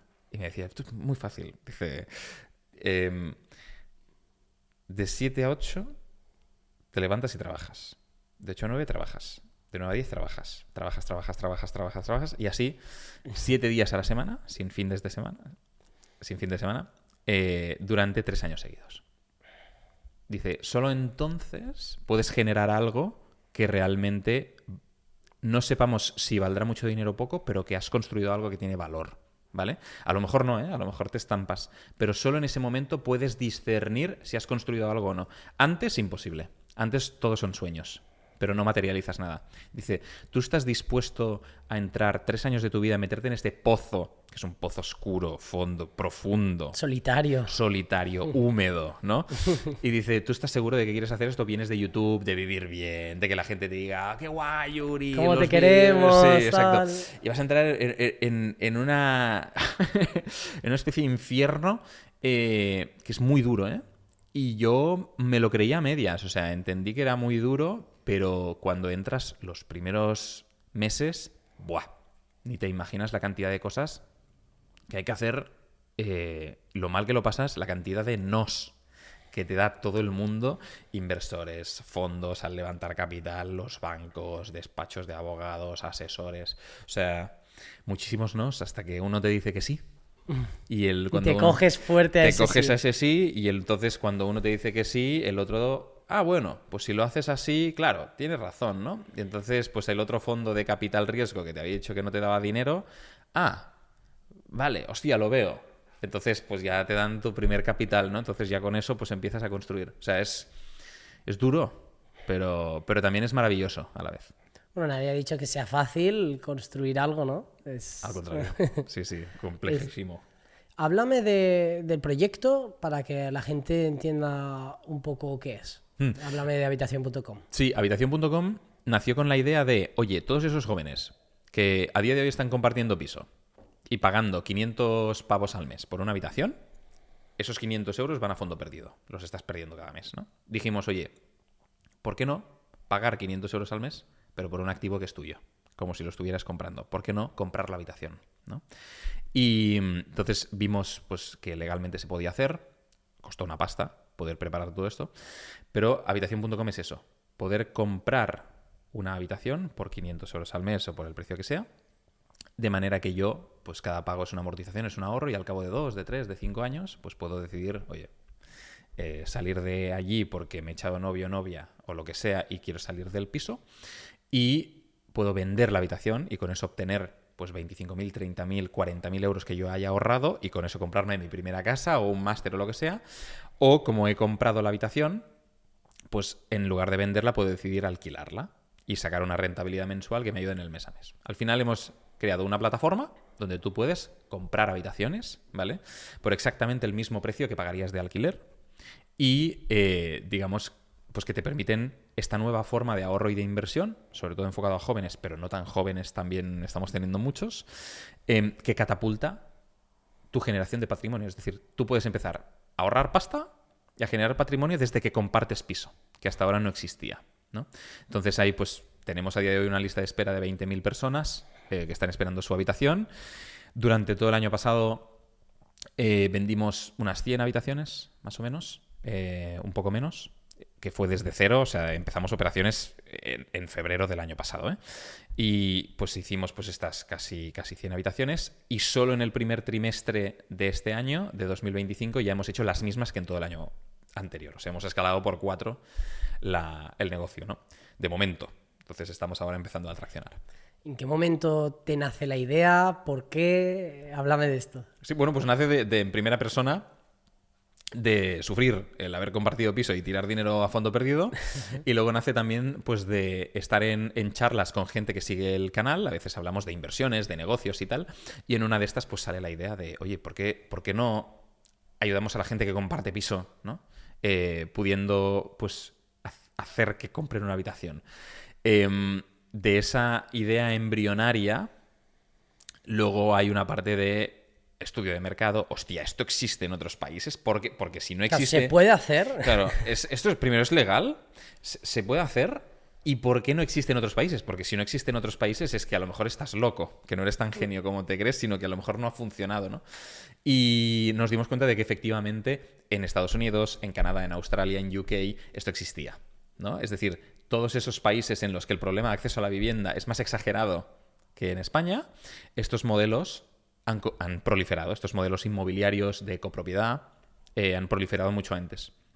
Entonces dijimos, oye, ¿cómo aplicamos esto al mercado español? Entonces, pues invertimos una pasta en abogados, en construir el marco jurídico, y cuando ya lo tuvimos claro, pues empezamos, pues eso, a vender, a comercializar, a tener también la parte financiera, es decir, poder financiar la compra de habitaciones, que nos ha costado también mucho tiempo, y montar toda la plataforma tecnológica para poder comercializar esto. Claro, como para que la gente lo entienda, ¿cómo haces para poder comprar una habitación? Porque Sí. la gente no lo entenderá. Sí, cuando compras una habitación estás comprando un porcentaje del inmueble, ¿vale? Es exactamente la misma forma jurídica que cuando un matrimonio compra un piso, que compran los dos al 50%. Pues en lugar de comprar al 50%, pues tú estás comprando al 33% o al 25%. O un poco más o un poco menos, depende de lo grande que sea tu habitación, ¿vale? Pero estás comprando un porcentaje del inmueble y allí nosotros también hacemos firmar, a la vez que compras ese porcentaje del inmueble, hacemos firmar un contrato de copropiedad, que son básicamente las reglas del juego que existen dentro del inmueble. Como el pacto de socios podría... Es como un pacto de socios en una sociedad, pero dentro del activo. Entonces ahí es un marco jurídico muy robusto, validado por los mejores despachos de España, y que lo que garantiza es que, pues, si Marc quiere comprar una habitación, ese marco, ese contrato, protege tus intereses, ¿vale? Entonces tú estás blindado frente a cualquier tipo de problemática dentro del piso, ¿no? Hay unas normas muy concretas y tal. Pero bueno, entonces básicamente es eso. Tú estás comprando ladrillo de verdad. Estás comprando un porcentaje del inmueble y esto permite que desde el minuto 1 tú figures en el registro de la propiedad. En España, tú figuras en el registro, oye, Marc es propietario de esta parte del inmueble, y eso te permite, aparte de ser propietario real, obtener mucha seguridad jurídica. Es decir, esta forma jurídica, este porcentaje del inmueble, el nombre técnico es proindiviso, ¿vale? Que esto es, pues, un tecnicismo. Es la forma jurídica más establecida y regulada en el derecho español en cuanto a la copropiedad. O sea, es algo que está hiperregulado. Entonces es algo muy seguro en ese sentido. Se comercializa a diario. Es la forma más utilizada para comprar inmuebles en España. Que básicamente las parejas que compran, pues compran en proindiviso, ¿vale? Claro, no es todo una persona, sino que es como que está avalado entre tres o cómo funciona. Exacto, sí, Vale. sí. Es decir, nosotros preparamos toda la parte legal y a nivel tecnológico, tú puedes comprar la habitación suelta, ¿vale? Tú puedes venir o con 3 amigos y comprar todos el inmueble entero, que también lo hacemos, pero puedes venir solo y solo querer comprar una habitación, ¿vale? Entonces nosotros te hacemos un proceso de afinidad, ¿vale? Es decir, miramos que exista compatibilidad con los otros potenciales vividores. Si no existe compatibilidad, no pueden reservar juntos. Todo esto se hace también con tecnología. Claro, no puede haber uno que no quiere humo al lado con un fumador. Total, exacto. Eso sí. Exacto. Sí, no. O sea, tenemos en cuenta datos demográficos, geográficos, de tu momento vital, de tu momento profesional, culturales. Entonces no cruzamos gente que tiene 53 años con una de 21. ¿Vale? ¿Por qué? Pues porque eso genera fricción y aumentaría la rotación, ¿no? Entonces, tú vas a comprar con gente afín y digamos que tú compras, pues, tu habitación y las otras personas, tu habitación, perdón, incluye, pues, ese 25% del piso, incluye la superficie de tu habitación, si tiene baño, pues su baño privado, más la parte igualitaria de todas las zonas comunes. De manera que tú puedes usar tu habitación y tu baño privado y tal de forma privativa y exclusiva, y puedes hacer uso y disfrute también de las zonas comunes, del comedor, de la cocina, de la terraza, ¿vale? Entonces, es exactamente cuando compras un piso, que también compras parte del rellano. La gente no lo sabe, pero tú compras un piso y también estás comprando la parte del rellano y del ascensor, que por eso puedes utilizarlo, ¿vale? Pues esto es lo mismo, pero dentro del piso, ¿vale? Y ya está. Entonces está todo validado, ya tenemos, pues, mucha gente viviendo en las habitaciones, y la verdad es que está siendo una aventura espectacular. ¿Cómo ha sido el crecimiento del proyecto desde el punto inicial de la idea, no hablabas del embrión, Sí, sí. hasta el punto de hoy, o en qué momento ha empezado a dar buenos resultados? Pues mira, nosotros constituimos en el 2023. Allí hicimos una prueba que fue sacar un vídeo en YouTube donde yo dije, oye, contamos la idea aquí, si conseguimos 200 interesados, nos tiramos esto hacia adelante. Si no, no. Bueno, solo con ese vídeo de YouTube se generó la lista de espera de hoy de 20.000 personas. O sea que dijimos, hay problem solution fit. Interesa. Sí, ahí hay interés. Ahora, ¿cómo lo ejecutamos, no? Entonces ya teníamos planteado toda la parte legal, pero faltaba la parte financiera, es decir, que los bancos también financien este tipo de operaciones, y faltaba preparar toda la parte comercial. Entonces, todo 2023, empezamos como a mitades de año, pues 6 meses fue de preparatoria, ¿vale? Y luego empezamos a vender en el 2024, ¿vale? Y entonces, pues en el 2023 yo levanté capital, levantamos una ronda pre-seed de 400.000 euros con business angels, con inversores, digamos, sobre todo del sector PropTech, inmobiliario startupero, ¿vale? Y gente muy top. Entró gente, la verdad es que súper, súper top. Y después, con ese capital, pues hicimos lo que se llama un MVP, ¿vale? Un producto mínimo viable, donde nosotros en enero empezamos a venderlo y a ver qué tal funcionaba, ¿no? Se vendió perfectamente. Después de venderse nos esperamos un mes y pico, 2, a que se registrara en el registro de la propiedad, de que todos los checks estuvieran, y a partir de ahí dijimos, oye, esto funciona, más gasolina. Y entonces es cuando empezamos a crecer. Entonces, desde 0 hasta este año, pues vendimos, pues eso, cerca de 100 habitaciones, y ahora este año, en solo el periodo del primer trimestre, en los primeros 3 meses del año, pues hemos hecho exactamente los mismos números, ¿no? O sea que al final has multiplicado por 4, estás multiplicando por 4 la tendencia. De 0 empleados, pues a 20 empleados. Ahora hemos levantado una segunda ronda de capital de 1,5 millones. Y ya con esto, pues la idea es poder pues estar prácticamente 2-3 años creciendo a saco. ¿Cómo es levantar capital? ¿Y ya lo habías hecho alguna vez antes? No lo había hecho nunca y es difícil. Piensa que tú vas a hablar con fondos de capital riesgo, con inversores, business angels y tal, que su trabajo es utilizarte como saco de boxeo, ¿vale? O sea, su trabajo es ver las deficiencias o problemas de tu modelo para autoconvencerse de que no inviertan en ti, ¿no? Y si consigues rebatirles todas, entonces dicen, hostia, pues está bien, o creo en el proyecto, hostia, mola, ¿no? Le veo el potencial, entonces te invierten el dinero. No lo había hecho nunca y es un trabajo de volumen. O sea, la gente no se da cuenta, pero yo, por ejemplo, para levantar la ronda de 1,5 millones, o sea, primero levantamos esta de 400.000 y ahora una de 1,5 millones. Pues la de 1,5 millones, yo he tenido que hablar literalmente con 130 fondos. O sea, yo tengo un listado de los 130 fondos y piensa que con cada fondo con el que hablas o que le dices hola, para que te acabe invirtiendo pasta, como mínimo te tienes que acabar reuniendo una media de 7 veces. O sea, tengo un listado de 130 fondos con diferentes reuniones cada uno de ellos, y entonces es un full-time job. Estás todo el día levantando capital, todo el día hablando con esos fondos. Uno te dice que sí, el otro te dice que no, el otro que te había dicho que no luego te dice que sí, el otro que te quiere invertir a una valoración, tú dices no, la valoración es esta, hostia, empieza ahí el tal. No es nada fácil, es un juego de volumen, pero tienes que ir muy preparado. O sea, tienes que saber exactamente cuáles van a ser las objeciones y tenerlas muy bien preparadas para rebatirlas todas, y mucho número. Cuando yo levanté los 400.000 en la pre-seed, ¿vale? En la presemilla, que se llama, allí, como no tienes negocio, porque no existe, porque es pre-revenue, pre-todo, ¿no?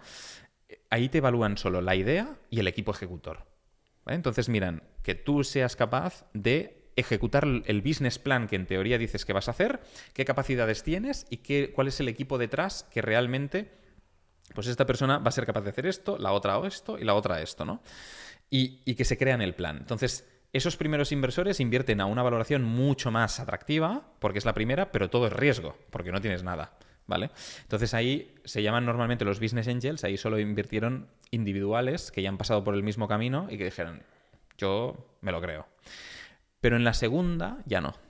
En la ronda que ya no se llama presemilla, sino que se llama semilla, ahí ya tienes que mostrar muchos indicios o bastantes indicios de tracción, de números, de métricas, de entender muy bien el cliente, de, oye, ¿cuál es el lifetime value? Cada cliente que te compra, ¿cuánto dinero te da? ¿Cuánto te cuesta adquirirlos, ¿no? Y entonces ahí te hacen bastante más challenge. Tienes que mostrar indicios ya de product market fit, que es lo más difícil, ¿no? De ese momento, el product market fit es ese momento en el que el mercado coge tu producto sin que tú necesariamente lo tengas que empujar muchísimo, ¿no? Eso es el product market fit, que es el momento mágico que todos los emprendedores buscan. Y nosotros pues estamos en esta fase y entonces hemos sido capaces de levantar ese capital y ahora pues a crecer a tope. Porque en el momento que dices, vale, tengo que levantar capital, ¿qué son las próximas decisiones y qué es lo que haces, con quién hablas, cómo te formas? O sea, ya hablando para gente que tenga un proyecto y diga, quiero levantar capital, para que entienda un poco las fases que tiene que hacer. Vale, lo primero, tienes que estar muy seguro de que quieres levantar capital, porque siempre es una mala noticia levantar capital, porque significa que tú vas a pedirle a una persona que invierta a cambio de un número concreto de participaciones de tu compañía. O sea que te estás diluyendo. Por lo tanto, tienes que tener muy claro que te tienes que diluir. En nuestro caso, como había que hacer una inversión fuerte en toda la parte financiera, tecnológica y sobre todo de marketingiana, aunque el marketing al principio ha ido mucho a través de mi marca personal, hacía falta pasta. Entonces, toda esta pasta decidimos que para poder acelerar mucho el crecimiento, si nosotros íbamos haciendo poco a poco, creceríamos demasiado lento, ¿vale? Porque se necesita mucho capital de golpe. Entonces decidimos levantar capital por ese motivo, por acelerar mucho el camino, ¿vale? Y convertirnos en este nuevo mercado de las habitaciones, en este nuevo mercado de este activo inmobiliario que es la habitación, convertirnos en la plataforma número 1 en España y en el sur de Europa. Y por eso necesitas velocidad, ¿vale? Entonces decidimos levantar capital para ir más rápido. Entonces, cuando decides ya, ok, quiero hacerlo, me voy a diluir, ¿vale? Lo más importante es con quién hablo, ¿vale? ¿Qué persona quiero yo en mi equipo? Porque hay muchos emprendedores que no hacen este trabajo. Que dicen, no, yo quiero capital y me voy a hablar con cualquiera, ¿no? Entonces, normalmente lo primero y más fácil es las famosas 3 Fs, ¿no? Family, Friends and Fools. Es preguntarle pues, a tus familiares, amigos y tal, oye, tengo esta idea, ¿me darías algo de dinero? Sí, no, y con ese capital es normalmente el primer capital de una startup. Después de los Family, Friends and Fools suelen entrar los Business Angels, que es gente que entiende muy bien el negocio, entiende muy bien el sector y te pueden dar pasta. ¿Cómo los encuentras? Pues hay pues muchos eventos, aceleradoras, de incubadoras, bueno, cada vez hay menos de esto, pero hay muchos eventos de startups y tal, entonces vas allí y conoces a estos Business Angels. La cosa es hablar con uno y tener más morro y más cara que nadie, ¿no? En plan, oye, ¿me puedes presentar porfa a este? ¿Me puedes presentar al otro? O sea, hacer un trabajo previo de, a mí me interesa para mi startup gente que haya pasado por el mismo camino que yo quiero pasar, por lo tanto, quiero a este tío, a esta tía y a este. ¿Cómo los conecto? Pues tirando de LinkedIn, yendo a preguntar a otra gente que les puede conocer, etc. Entonces, mucho network, pero todo el día. Network, todo el día. Y ya cuando pues los tienes... lo que te vas a encontrar es que ninguno de los 3 que querías te va a decir que sí, eso siempre ocurre, pero te van a redirigir a gente que a lo mejor al principio tú pensabas que no y luego resulta que son buenos compañeros de viaje. Pero muy importante escoger bien al compañero de viaje, muy importante, porque te estás casando con él. Justamente has hablado de algo que me apasiona, que es el networking. Bueno, ha evolucionado, ¿no? Mi pensamiento sobre esto. Al principio lo veía imprescindible, ahora lo veo como un más a más, que no es algo imprescindible. La gente tiene este problema y de hecho mucha gente me lo viene a preguntar a mí también, el cómo he conectado con personas, cómo he llegado a cómo he llegado al otro. Entonces, ya hablando de también levantar rondas, pues que habrás llegado a gente que de normal no podrías llegar. Total. ¿Cómo podemos acercarnos a personas que nos interesan o hacer nuevas relaciones o nuevos contactos de gente que está muy lejos de ti, que está muy por encima tuyo hablando de valor? Sí, yo creo que tienes que hacer el ejercicio contrario, ¿no? ¿Por qué querría, me invento, yo qué sé, el Chocas hablar conmigo, ¿no? Imagínate que yo me quiero acercar al Chocas. No tiene ningún interés en hablar conmigo. Por lo tanto, será dificilísimo que yo le pregunte, oye, ¿quieres hablar conmigo? Y que me diga que sí. Tienes que hacerlo al revés. Tienes que hacer que él quiera acercarse a ti en algún momento o que le llames la atención de alguna forma. ¿Y esto cómo lo haces? Creando cosas, construyendo cosas, haciendo cosas, ¿vale? Puede ser desde una... yo qué sé, desde un negocio, eres bueno pintando, pues pintando cosas chulas, yo qué sé, haciendo el idiota en la tele o en tu casa. Tienes que hacer algo. Y ese algo le tiene que llamar la atención. Entonces, es mucho más fácil hacer networking cuando tienes algo valioso que has construido o por lo que estás trabajando en el día a día, que no al revés, que no perseguir, ¿vale? Entonces, yo lo que recomiendo siempre es, ¿por qué tendría que esta persona escucharte? ¿No? Claro, a lo mejor se dividiría en 2 fases, ¿no? Porque yo he vivido las 2 también, de voy a hacer networking sin tener nada. Total. Luego vas a hacer networking teniendo un valor, teniendo un proyecto, teniendo algo que puedes aportarle valor a otros, sí. Y ahí cambia la película. Total, sí. De hecho, está muy bien ir a todos estos eventos de networking y conocer gente porque tiene un valor inmenso. Claro, nutrirte, ¿no? La parte inicial yo le diría como nutrirte de los demás y total, engancharte a gente. Exacto. Y es importantísimo, Marc? O sea, que yo creo que lo tiene que hacer todo el mundo. Yo lo he hecho toda mi vida cuando todavía no tenía nada construido, ¿vale? Y lo que te das cuenta es de que conectas, de que conoces gente, de repente pues hablan de ti en algún lado, hostia, yo he conocido a uno que tal, que cual. Pero no es hasta, o sea, tú no generas este magnetismo o este interés enorme hasta que no has construido algo, de verdad. Es muy difícil realmente que haciendo networking, si no tienes nada que aportar a la otra persona te escuche. Tienes que aportarle algo. Claro, al final te está escuchando más como... Vamos a escuchar a a ver qué me dice, pero por no quedar mal, ¿no? Exacto.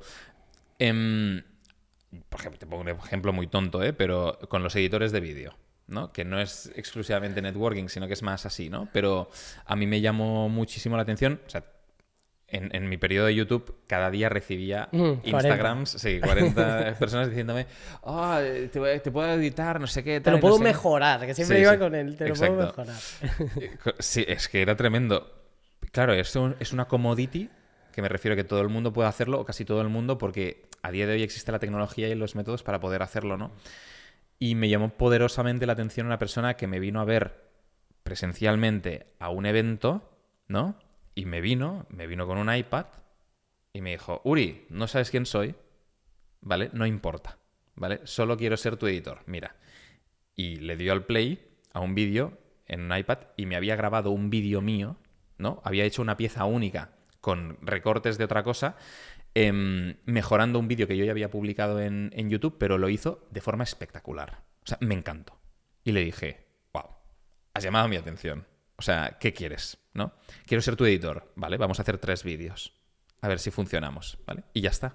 Pero el tío vino, a mí consiguió llamar mi atención, me presentó algo que a mí me aportaba mucho valor, porque yo en ese mismo vídeo, no sé dónde, había dicho que me gustaba un tipo de edición concreto y no lo estaba acabando de conseguir, y me lo trajo, ¿no? Y dije, hostia, gracias. De eso se trata. Sí, sobre todo esa parte de dar, ¿no? Si quieres acercarte a gente Siempre. directamente, pues que tiene una marca personal a ese nivel, Total. dar gratuitamente. Porque hay mucha gente que tiene miedo a eso, pero al final es, si quieres, tengo un amigo que era editor, yo te he dicho antes que al principio empecé en este mundillo, luego ya me alejé por 1000 cosas, ¿no? Pero al final es, vale, no tengo clientes, acércate a personas, dales el servicio gratuito, no hace falta que les hagas todo el servicio gratuito, contra más de eso obviamente mejor, pero dales pues 1 o 2 piezas que vean cómo trabajas y a partir de ahí Total. verás, y de hecho si les quieres aportar, ellos ya verán un beneficio en sí. 100%. Yo, o sea, más allá del dinero, que hay mucha gente que dice, no trabajes gratis porque el trabajo se tiene que pagar. Sí, se tiene que pagar, estoy de acuerdo, pero si tú quieres llamar poderosamente la atención de alguien, tienes que hacer algo diferente. No pedirle, bueno, págame primero y ya luego lo hago. Está bien, pero a lo mejor puedes encontrar formas más creativas de poder llegar a conseguir el objetivo que tienes, porque todo depende del objetivo que tú tengas. Si es trabajar sí o sí con esa persona, vas a hacer lo que sea por estar con esa persona, ¿no? Porque vas a aprender más, porque vas a, yo qué sé, y porque luego puedes ganar mucho más dinero, ¿vale? Porque al final es eso. O sea, esa persona que me enseñó, por ejemplo, el iPad con el vídeo, me lo enseñó porque, a pesar de que lo había hecho todo gratis, sabía que si él en el currículum ponía que había sido editor de tal, en su próximo trabajo podría cobrar mucho más, ¿no? Y captar más clientes, sí. Exacto. Entonces, recuperas muy rápido esa inversión, ¿no? Entonces es eso. Oye, para mí, toda la gente que dice, no trabajes gratis al principio porque tal, tío, estás aprendiendo un mogollón y tienes que verlo como esa apuesta, ¿no? A futuro en el medio plazo de que te va a retornar, pero por infinito, ¿no? Entonces, hazlo. O sea, sé creativo, inténtalo. Había otra parte que bueno, lo hemos comentado así un poco por encima. Tú al final tenías una marca personal fuerte, te creas un proyecto, gracias a tu marca personal fuerte consigues 20.000, ¿me has dicho? Sí, 20.000. Ahí estamos hablando ya de lo potente que es crear una marca personal, ¿no? Sí. En tu caso, ¿qué es lo que opinas de la marca personal? Bueno, en tu caso obviamente ha sido éxito totalmente, pero ¿qué es lo que dirías? ¿Por qué la gente tiene que hacerse una marca personal? Bueno, yo creo que es importantísimo, casi obligatorio, tener marca personal. ¿Por qué? Tú imagínate que eres un programador, buenísimo, el mejor programador de código del mundo, ¿no? Y haces un supercódigo. Y es el mejor producto del planeta. Si nadie sabe quién eres o lo que haces, eso te va a costar muchísimo darlo a conocer al mundo entero. Muchísimo. No, es que puedo ir a través de las empresas como toda la vida y tal. Pero a lo mejor no te van a escuchar. Quiero decir, es mucho más fácil romper esa barrera con el mundo entero teniendo una marca personal y explicando lo que haces. A lo mejor lo que haces es pues picar código, a lo mejor lo que haces es hurgarte la nariz, no lo sé. Pero construye una marca personal porque automáticamente esto te permite tener visibilidad frente al mundo y recibir feedback, recibir valor, conectar con gente. Que eso es la parte importante que hablábamos antes. Exacto. Sí. El conocer personas, al final. ¿Qué es lo mejor por haberte creado contenido? No es ni los seguidores, ni el ego de que te pidan fotos. No, Total. es el conocer a personas como Uri o a Contacto. personas que conocía Enrique Tomás, conocer personas, pues la mayoría que han venido aquí al podcast, que al final acaban siendo amigos también. Total, sí. Que esa es la mejor parte. Es la mejor parte porque, y lo dicen siempre, de hecho un mentor uno de mis mentores me dice esto, que el activo más importante que tiene un emprendedor es su agenda de contactos, con mucha diferencia, ¿eh? Porque si el día de mañana te ocurre cualquier cosa, solo tienes que hacer 3 llamadas, pum, pum, pum, y vuelves a estar rápidamente en el mismo sitio. Sí, había una frase que decía lo de your network is your net worth. Exacto, pero tal cual, ¿eh? Es que Sí. es muy real, sí. De hecho, había algún estudio que decían que 2 emprendedores con exactamente la misma situación, uno tiene un 70% más opciones de éxito que el otro, simplemente por una mejor agenda de contactos, ¿vale? Entonces, lo es todo. Bueno, es como en tu caso, por ejemplo, lo de levantar la ronda de financiación. Por esa gente, con esos contactos que hubieras dado para aprender o qué es lo que tenías que hacer, si hubieras dado con unos equivocados, Sí. pues a lo mejor no hubieras llegado aquí porque no hubieras Exacto. tenido la información importante para llegar aquí, ¿no? Totalmente. Y, por ejemplo, la marca personal me ayudó muchísimo, no solo en encontrar ese network, sino a que el propio inversor se creyera que tú tienes una capacidad de venta que en el business plan me estás diciendo, vas a vender tantas, ya, pero ¿cómo? No, es que tengo esa marca personal, mire, ya lo he conseguido con otras cosas, y ese es el canal de YouTube, ese es el canal de Instagram, eso es no sé qué. Y claro, la peña, como que de repente te generas una autoridad mucho mayor, te allana mucho el camino sin necesidad de hacer cualquier tipo de negocio, eso es evidente, ¿no? Pero no parece tan trivial como cuando te empiezas a plantear, ¿debería tener una marca personal? Todo el mundo. Todo el mundo, de hecho, tiene una presencia virtual. Todo el mundo. Aunque solo estés en Twitter, tuiteando sin foto. Esa ya es tu marca personal. Entonces tienes que plantearte, ¿es eso lo que quiero enseñar al mundo de mí? ¿O quiero que vean más cosas? ¿Quiero que me conozcan más? ¿No? Entonces es importante. Antes de acabar el podcast, quería hablar un poco de la inversión inmobiliaria. Súper. No sé cómo te has adentrado fuera de lo que es el proyecto este. ¿Cómo una persona puede empezar a invertir en inmuebles o qué debería hacer, ¿no? Porque yo, por ejemplo, en mi caso, ¿no? Que ahora justo estoy en esta situación, llevo un tiempo invirtiendo en criptos, en fondos indexados, todo esto, y ahora quiero un poquito más, me gustaría un inmueble un poco más barato para empezar a acumular patrimonio, ¿no? La estabilidad de la que hablábamos antes, Sí. ¿qué es lo que debería hacer? Bueno, entrar en el sector inmobiliario no, o sea, lo bueno es que es un sector que es muy fácil de entender. Evidentemente tiene sus truquillos y tal, pero es muy fácil de entender el sector inmobiliario. Entonces, cuando no tienes dinero, aquí hay 2 diferencias. Si tienes dinero o si no tienes dinero, ¿vale? Porque si no tienes dinero, las formas de entrar normalmente suelen ser diferentes. Tú puedes llegar a invertir en inmuebles sin poner ni un euro de tu bolsillo, empezando haciendo no inversiones inmobiliarias, sino negocios inmobiliarios. Por ejemplo, pues el famoso rent to rent, ¿no? Es decir, poder alquilar un inmueble y realquilarlo por habitaciones para sacarle pues ese beneficio que luego pues voy haciéndolo grande y llega un momento que ya me puedo permitir una inversión inmobiliaria. O puedo simplemente buscar oportunidades inmobiliarias y venderlas, ¿no? Puedo, yo qué sé, hacer pases de inmuebles, son negocios inmobiliarios que te permiten generar mucha caja sin necesariamente tener que tener tú la caja desde el principio y poder hacer una inversión, ¿no? Estos son negocios inmobiliarios. Luego, ¿cómo hago una inversión inmobiliaria? Pues ahí ya depende de 1000 cosas, ¿no? Es decir, existen diferentes caminos en los que puedo invertir en inmuebles dependiendo del tipo de retorno que yo quiero obtener, ¿no? Que quiero, por ejemplo, comprar para alquilar y obtener una rentabilidad mensual, pues es una forma. Que quiero comprar, reformar y vender es otra cosa. Que quiero, me invento, comprar locales, oficinas y hacer otra cosa es otra cosa. ¿Cuál es la forma más fácil para la mayoría, sobre todo gente joven? Pues formarte muy bien en cómo se hace una compra y un alquiler, que sería la metodología más sencilla y la que más ayuda al sector inmobiliario a poner oferta en el mercado. Y ahí hay varias formas, ¿no?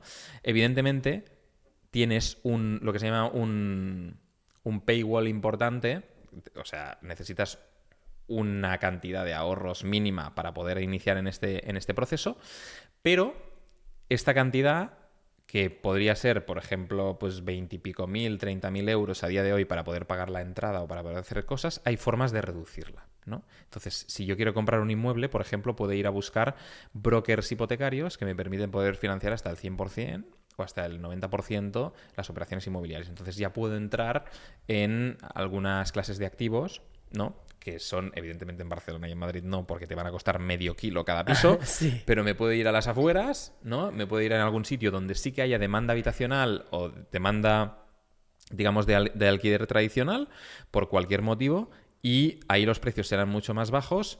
Puedo hacer un estudio y puedo tratar de, con estas opciones de financiación, pues poder hipotecarme hasta cierto punto, de manera que pues, los ahorros que tenga que meter ahí pues, sean de 20.000, de 15, de 10, incluso el 100%.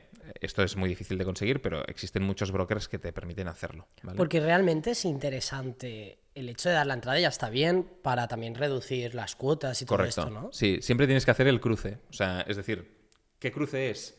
Pues existen dos polos, ¿no? Comprar al contado, que sería sin apalancamiento, o apalancarte al máximo, ¿no?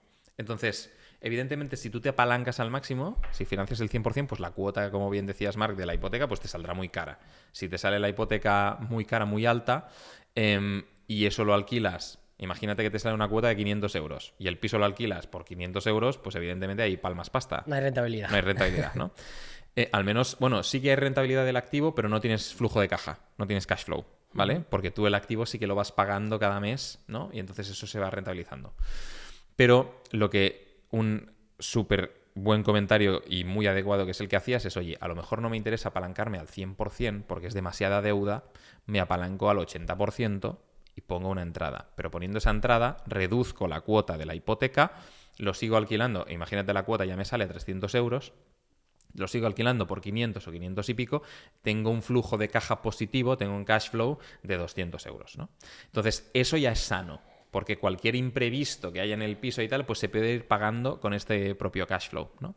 Pero sí que es verdad que hay que siempre hacer el número de exactamente hasta cuándo me sale a cuenta apalancarme. Y eso depende mucho del piso, del precio, de las condiciones de la financiación, de tu perfil de riesgo, depende de muchas cosas.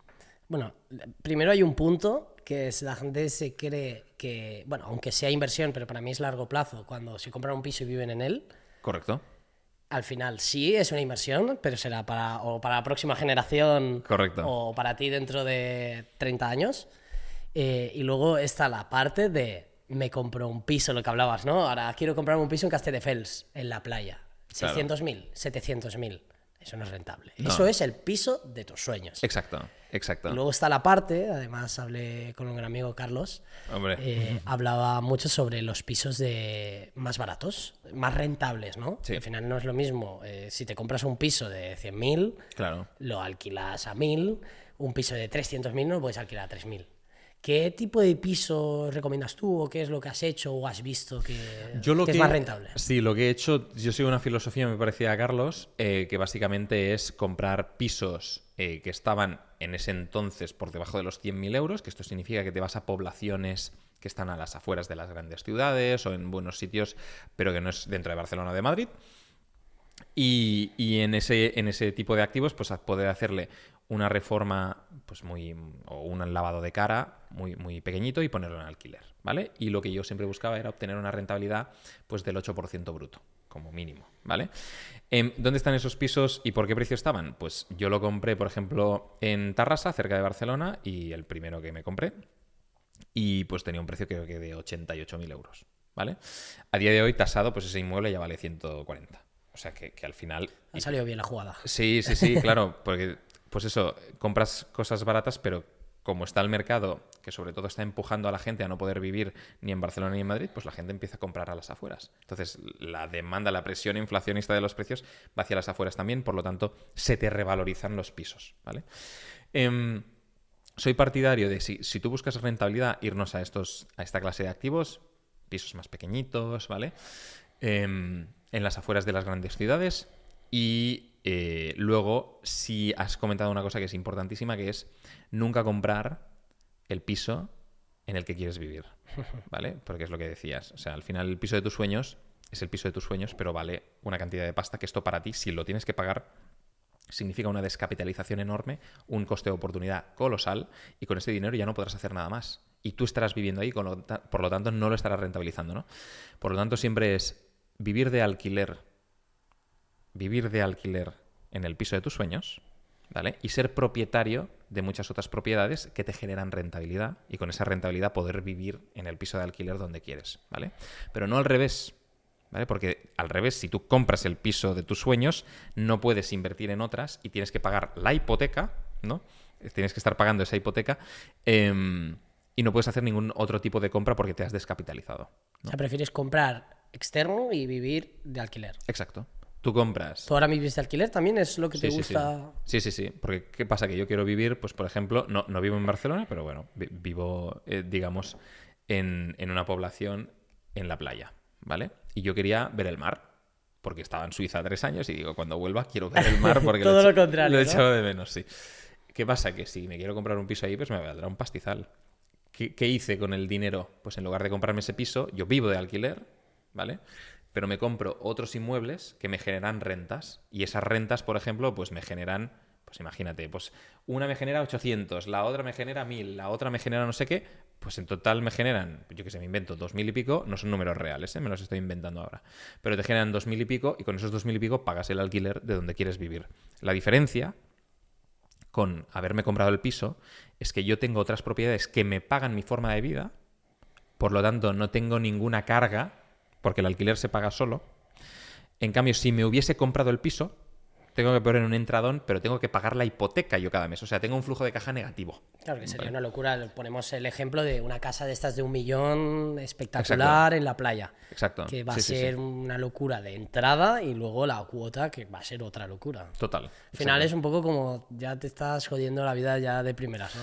Sí, te estás esclavizando por un activo cuando en realidad... Como con los coches, igual. Es lo mismo, exacto. Pero tú lo que quieres es vivir allí, ¿no? Pues tú vives de alquiler, pero financieramente haciendo una jugada que te tenga sentido, ¿no? Que no te descapitalices tanto. Y de esta forma, teniendo otras propiedades, estas otras propiedades se revalorizan, suelen revalorizarse al mismo nivel o bastante más porque están en zonas de demanda. Te has podido apalancar con algunas de ellas de manera que tu rentabilidad sobre el capital que realmente has puesto, no sobre lo que vale el piso entero, sino que lo que has puesto sin tener en cuenta el dinero del banco, ese retorno del capital es enorme, ¿vale? Y con todo ese flujo de caja, pues entonces te pagas el piso que quieres, ¿no? A veces al principio a lo mejor no podrás porque tendrás pocas propiedades o lo que sea, pues bueno, pues sigue ahorrando, pero te podrás permitir vivir en un lugar mejor del que te podrías permitir si comprases. Sí, esto mira que no me lo había planteado porque era una duda que tenía existencial de decir, vivir de alquiler, pero ¿cuándo? ¿No? Porque al final digo, vale, quiero tener 3-4 pisos, pero yo estoy pensando en si pago 500 de hipoteca y lo alquilo a 700, gano 200. Vale, estoy ganando 200. Pues a lo mejor olvídate de esa parte, piensa en, tengo estos pisos que me están acumulando patrimonio y con ese extra dinero de ganancia, olvídate de la ganancia y alquílate el piso donde vives, ¿no? Exacto. Un piso bonito y chulo, ¿no? Exacto, sí. De hecho es esto. Evidentemente, si tú haces los números verás que necesitas varias propiedades para poder vivir en un pisazo, ¿vale? Pero bueno, todo es una escala. Primero vives aquí, luego vives allá, luego vives allá, ¿no? Pero sí, o sea, yo lo que siempre digo es hay que ser propietario. Siempre. Es decir, propiedad privada. Siempre hay que tener propiedad. Pero no significa que sea la propiedad en la que vives, ¿vale? Siempre tienes que tener propiedades, pero no necesariamente tiene que ser la que vives. Entonces, vive de alquiler y sé propietario de otros activos. Claro, porque si tuviéramos que hablar de los beneficios de vivir de alquiler en contra de vivir en el sitio que has comprado, ¿cuáles serían? Bueno, evidentemente esto depende mucho de cada persona, ¿no? Hay personas que sí que quieren echar raíces, que se llama, y construir su nidito, etcétera, etcétera. Pero a día de hoy, tal y como está la regulación, con el alquiler puedes hacer prácticamente lo mismo, ¿eh? Pero bueno, básicamente las ventajas son, más allá de toda la parte de finanzas que acabamos de comentar, ¿vale? Que a nivel de números tiene mucho más sentido por el coste de oportunidad y por la descapitalización. Vivir de alquiler, pues evidentemente te permite poder moverte cuando quieras, de forma flexible, sobre todo atendiendo a las necesidades de la sociedad joven de hoy, que hoy estoy aquí, mañana estoy en otro lado. Pues te permite poder moverte con total flexibilidad, cuando te dé la gana. Al menos en España, el inquilino a día de hoy está muy protegido, más que el propietario. Bastante. Sí, está muy protegido. Tienes contratos pues a 5 años, pero te tienen que mantener los precios, en fin. Bueno, pues son ventajas que tiene el inquilino, evidentemente. Em, y tú siempre, pues, evidentemente también tiene desventajas que comparándolo con el propietario, de repente si se te acaba el contrato, pues te pueden cambiar ciertas condiciones o siempre dependes de que el propietario, por ejemplo, no necesite el piso para un tema de primera necesidad, que eso podría ocurrir. Y que la ley dice que si de repente ese propietario no tiene otras casas y se tiene que meter en la tuya, tú te tienes que ir. Eso es lo que dice la ley, ¿no? Entonces, pues bueno, tiene pros y contras, como todo, pero a día de hoy, a la práctica, o sea, ser inquilino está muy protegido. Está extremadamente protegido y no tiene ningún tipo de riesgo, en mi opinión. Y bueno, ahora está el tema más polémico y más problemático, que es el que todo el que quiera comprar un piso Sí. es lo que no sabe si hacerlo, si no hacerlo, o hay gente que no lo hace directamente por el miedo a la ocupación. ¿Cómo ves la ocupación y cómo puedes enfrentarte a ella para que hagas una buena inversión y no una tontería? Bueno, lo de la ocupación es algo bizarro, ¿no? O sea, lo hemos normalizado. O sea, tú fíjate, hemos llegado hasta el punto que lo normalizas. Hemos llegado hasta el punto que Idealista, el mayor portal inmobiliario de España, lista los inmuebles y ha creado una categoría que se llama ocupado ilegalmente.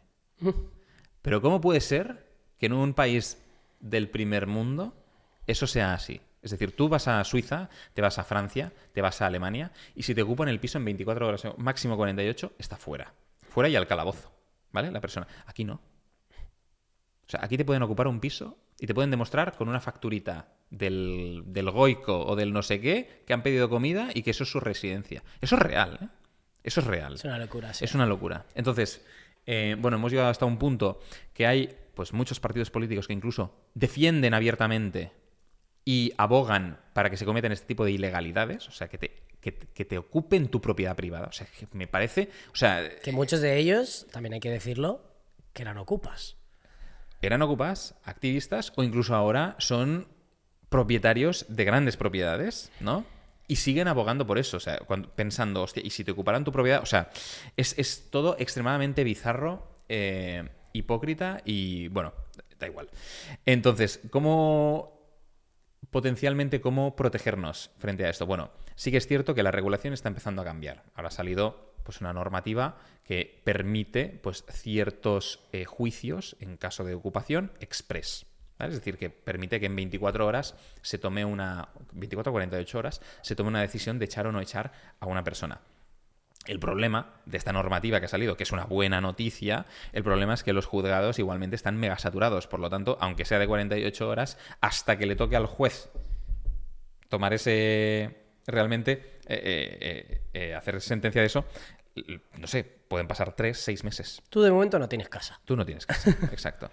Entonces, ¿cómo te puedes proteger? Te puedes proteger de muchas formas diferentes. Primero, haciendo un muy buen filtro del inquilino, pidiendo muchísimos datos de solvencia, que es lo que está ocurriendo. Hay gente que dice, ¿pero por qué me pides tantas nóminas? Bueno, si no me las das tú, me las dará otro. Y ya está. Si es que es lo que estás forzando con los propietarios, ¿no? Claro, bueno, los propietarios se ponen así por la situación. Evidentemente. Y con toda la razón del mundo. Es en plan, oye, yo no me lo voy a jugar. Yo quiero estabilidad. Claro. Encima que invierto, encima voy a tener que joderme. Exacto. Pides datos de solvencia, pides nóminas. O sea, haces un muy buen filtro del inquilino. Una vez el inquilino has chequeado que todo está bien, de hecho ya empiezan a aparecer muchos certificados de inquilino no moroso, etcétera, etcétera, que ya, pues con eso ya te da mucha información. Una vez has contratado al inquilino, imprescindible si es un alquiler tradicional, es decir, de larga estancia, es decir, dentro de lo que es la ley de arrendamientos urbanos, contratar un seguro de impago. Siempre, ¿vale? ¿Por qué? Pues porque el inquilino si te impaga está mega protegido y es difícil echarlo, ¿vale? Entonces, pues tener un seguro que te vaya pagando cada mes.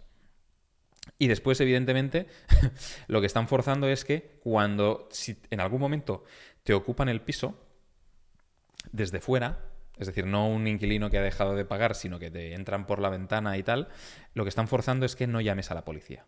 Porque si llamas a la policía, pues empieza un proceso largo y tedioso, y ya ni te digo si hay niños de por medio.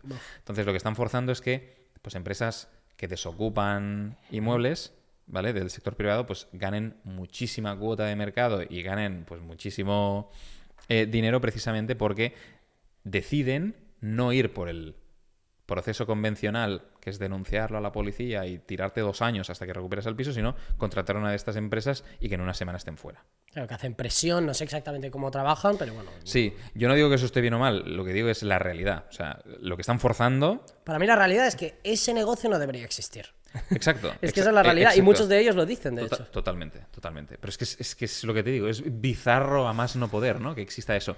Entonces lo que yo creo es, sobre todo, pues hacer un buen filtro, dotarte de un buen seguro de impago. Sí, eso que me dijo Carlos, que bueno, te quita rentabilidad, pero al final te da... Pero te da mucha tranquilidad. Eso. Al final tú inviertes para vivir mejor, ¿no? Sí. No para vivir peor, no para estar todas las noches en plan, hostia. ¿Me va a pagar? ¿No me va a pagar? Claro. Entonces... ¿Tú pues, recomiendas hacer seguro? siempre. En alquiler de larga estancia, ¿eh? En tradicional, o sea... Vale. ¿Y de cuántos meses? Porque me dijo que había diferentes claro, de 6 meses, de 1 año, 2 años, y reduce la rentabilidad si es más tiempo. Sí, yo normalmente los hago todos de 12 meses. O sea, De que 12 que te meses. permiten cubrir hasta 12 meses. Vale. Sí, sí. Y en 12 meses tienes un poco de movimiento para poder echar a la persona. En principio sí. En principio. Lo que pasa que, claro, es muy difícil aconsejar sobre este tipo de productos porque cada ocupación es un mundo. Claro. ¿Vale? Porque si te ocupa pues con familia, se declaran vulnerables, tienen un niño... Buah. No, o sea, Olvídate. es tremendo. Sí, sí, sí. Y hay muchos que traen al niño a propósito. O sea, hay mafias reales que lo que están haciendo es eso, ¿eh? O sea, ponen a una persona dentro del piso y ponen un niño que no es ni su hijo ni nada, pero lo ponen ahí para que haya problemas de ese tipo y tú te acojones, ¿no? En fin, es un delirio, es draconiano absolutamente. Pero bueno, afortunadamente creo que la gente está empezando a abrir los ojos y cada vez esas ideas y esa política que ayuda y fomenta eso, pues cada vez va a menos, ¿no? Pero bueno. Si tuvieras que hablar con el Uri, que estaba empezando a emprender, que, bueno, pues en este caso emprender imagino que será en el momento que empezaste Habitación.com, ¿no? Sí, así gordo, sí. Había hecho otros negocios antes, pero más pequeños. Vale, has hecho otras cosas también. Sí, vale. rollo, servicios, productos, Vale. pero cosas mucho más pequeñas. Vale, de todas formas lo podemos hablar así. Si pudieras hablar con ese Uri de 18 años o esa persona que quería empezar su primer proyecto, ¿qué es lo que le dirías? Le diría que se lanzase ya. Que yo he sufrido muchísimo del parálisis por análisis, del miedo al que dirán, Sí, sí. de qué vergüenza probar esto y si fracaso qué. Eso, el y si fracaso el miedo, que dirá mi familia, mis compañeros del trabajo. Lánzate mañana y ya está. A nadie le importas. En serio, ¿eh? A nadie le importas. O sea, yo me acuerdo, antes de abrir el canal de YouTube, pensar, ¿qué dirán de o sea, en la oficina? ¿Qué dirán de mí? ¿No? Y cuando lo hice, o sea, la gente se empezó a enterar a saco. Toda la oficina habla, oh, Uri ha sacado un canal de YouTube, míralo, qué vergüenza. Y el primer día te da como vergüenza, ¿no? El segundo día es en plan, pues ya está. Si no eres tan importante, si la gente tiene sus mierdas y se preocupa de no cagarse encima, ¿sabes qué quiere decir? Entonces, hazlo y no tengas miedo. Y solo hacerlo empezarás un camino en el que empiezas a aprender, empiezas a conocer gente, estás fuera de tu zona de confort, creces mucho profesional y personalmente. Yo he sentido un crecimiento personal enorme al enfrentarme a lo desconocido, a tener que, pues ya te digo, esforzarme muchísimo para que salgan cosas. Creces. Entonces empieza ya. Me has hablado del fracaso, Sí. me parece muy interesante cómo lo defines. Ostras, no hay, en el emprendimiento no hay fracasos, ¿no? Solo aprendizajes. Entonces, el fracaso yo creo que es la palanca más poderosa que existe para una persona para darse cuenta de que no lo sabe todo, ¿no? Y de que, o sea, que tienes que ser humilde siempre. Yo era una persona cuando era más joven que era bastante arrogante. O sea, yo pensaba que estaba por encima de la media. O sea, literal, ¿eh? Cuando estaba en la carrera y tal. Y Como mucho ego. tenía bastante ego. Pero sobre todo era arrogante, era bastante gilipollas. No con mis amigos, pero en general. O sea, eso que te dices, hostia, estudio menos que el resto y saco buenas notas, ¿sabes? En la carrera, pues me creo que soy más, ¿no? Y luego la vida te da hostias. La vida te enseña... Siempre te pone en tu sitio, siempre. Sí, sí. Y el fracaso es eso. Te pega un palo, te pone en tu sitio y dices, hostia, pues a lo mejor... No sé, tengo que aprender, ¿no? Es el mejor maestro. Y... también te ayuda mucho a crecer. O sea, el fracaso, los emprendedores desayunamos fracaso con cereales, ¿no? Joder, constantes, sí, sí. Vivimos con nos constantes. Todo el día, ¿no? Y lanzas un producto, un proyecto, o inicias una venta, o haces algo donde te has dejado 15.000, 20.000 euros y la cagas y lo has perdido, ¿no? Pero ese aprendizaje te ha costado ese dinero. La próxima vez que lo hagas ya no te costará eso, te lo garantizo. Probablemente te ha salido barato. Sí. Yo siempre se lo digo a la gente, siempre que se ha equivocado con dinero, aunque pueden ser 1.000, 10.000, 20.000, 30.000, te ha salido barato. Podría ser peor. 100%. Mira, uno de los errores más grandes que he tenido en la startup es equivocarme de socios, ¿vale? Y tuve pues un socio, digamos que nos costó, pues ese error nos costó mucho dinero, ¿vale? Para mí en ese momento era un dineral. Un dineral. Ahora lo veo y digo, hostia, me parece hasta barato. ¿Sabes qué quiero decir? En plan, o sea, me da rabia igual, pero pienso, hostia, si no hubiese solucionado ese problema en ese momento, que me costó dinero. Si lo hago en 2 años. Si lo hago en 2 años, me habría costado, pero muchísimo más. Estamos hablando de casi millones, ¿no? Entonces es en plan, hostia, me parece barato y bien haberlo hecho, ¿no? Fue un fracaso, o sea, fue como un aprendizaje muy bestia, pero, joder, que lo agradeces mogollón. Fracaso con cereales para desayunar, sí.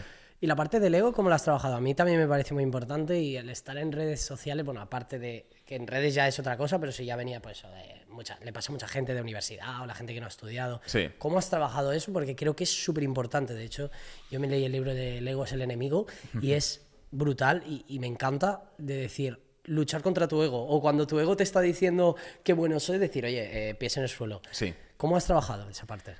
Todo el mundo, hay que entender que todo el mundo tiene ego, ¿vale? Si no, no emprenderías algo para tratar de hacer algo enorme, ¿no? Eso nace del ego en parte. Pero lo importante es identificar de dónde sale, ¿no? Es decir, yo sé que tengo ego. Sería una tontería decir que no lo tengo. Yo lo tengo. Lo malo es dejar que ese ego tome las riendas de tu cerebro y de tus acciones, ¿no? Y que te muevas por ego, ¿no? Eso es lo que es verdaderamente un error garrafal. Entonces, yo sé que tengo un ego, pero lo tengo muy enseñado también a base, sobre todo, de las hostias que me he ido pegando con la vida.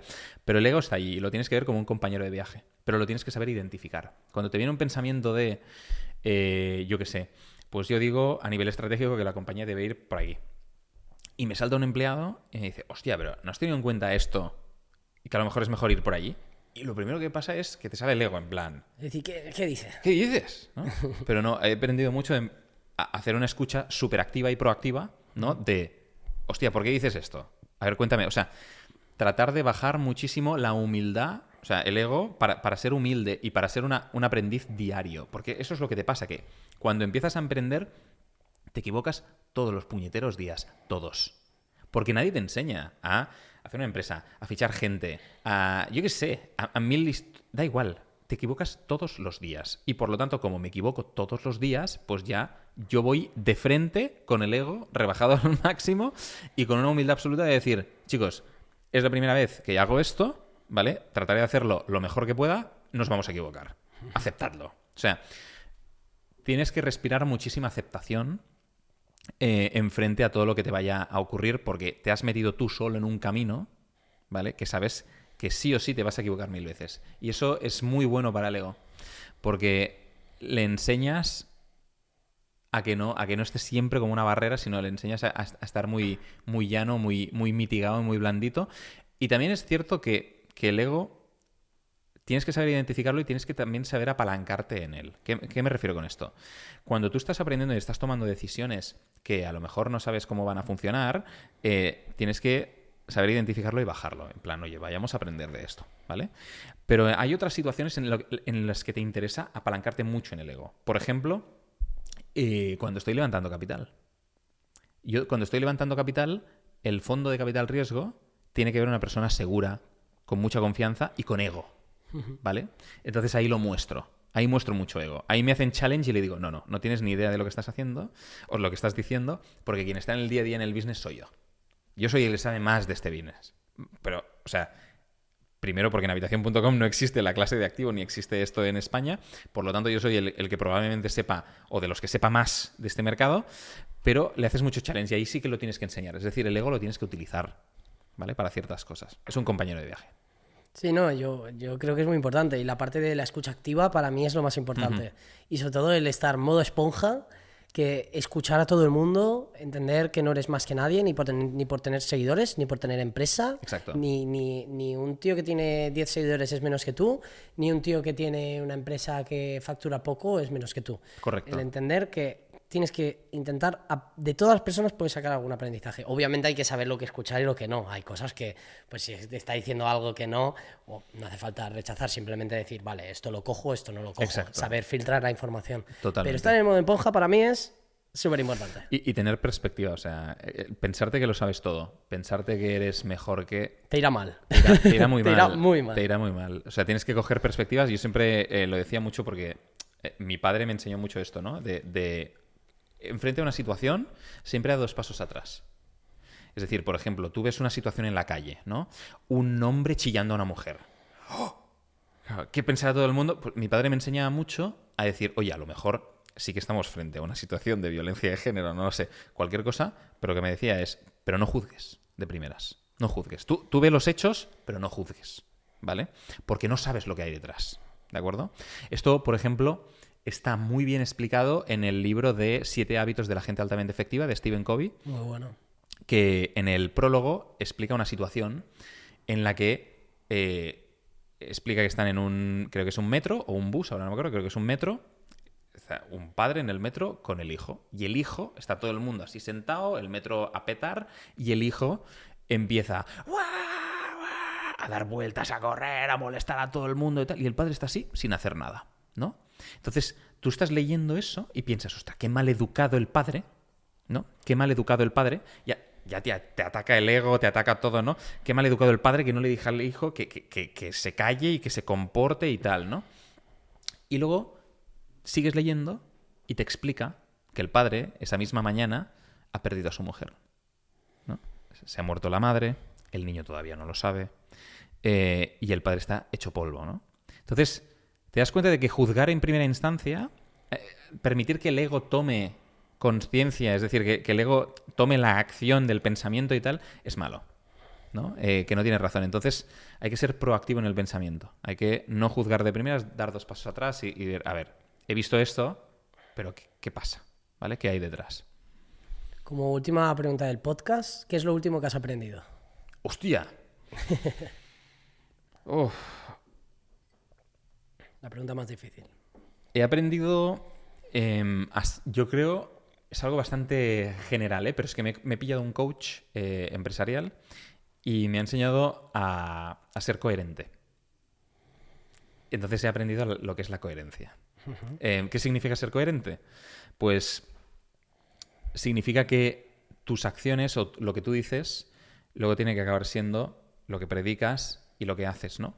Y eso hace que el nivel de energía, pues tanto en tu casa, como en tu vida, como en la oficina, por ejemplo, cuando estás con tu equipo, vibre en una energía muy alta y a una frecuencia muy alta y la gente esté de forma óptima trabajando y haciéndolo bien. Cuando haces cosas que son incoherentes, que dices, no, en esta empresa miramos mucho por el empleado, ¿no? Y luego haces otra cosa, empiezas a generar una distorsión, un ruido, ¿no? Como una área gris que lo que genera es malestar, cuchicheos, ¿no? Entonces, he aprendido mucho a ser coherente. No solo con lo que digo y lo que hago, sino cómo vivo las cosas. También tener unos valores súper marcados. Sí, y respirarlos. Si yo digo que mi empresa prioriza este tipo de clientes, pues tengo que ir hacia este tipo de clientes. Si me vienen 10 clientes que digo...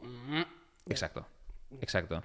O si yo digo que siempre pienso en el largo plazo de la empresa, no voy a tomar ni una decisión pensando en el corto. Siempre en el largo, aunque me cueste dinero. Y eso lo he hecho, ¿no? Y de lo que me doy cuenta es que al ser coherente duermo mucho mejor. Porque estoy seguro de lo que hago. Claro, no tienes nada de lo que arrepentirte. Exacto. No me arrepiento porque yo he sido coherente con mi decisión, ¿no? Y no solo que seas coherente, sino que te vean coherente.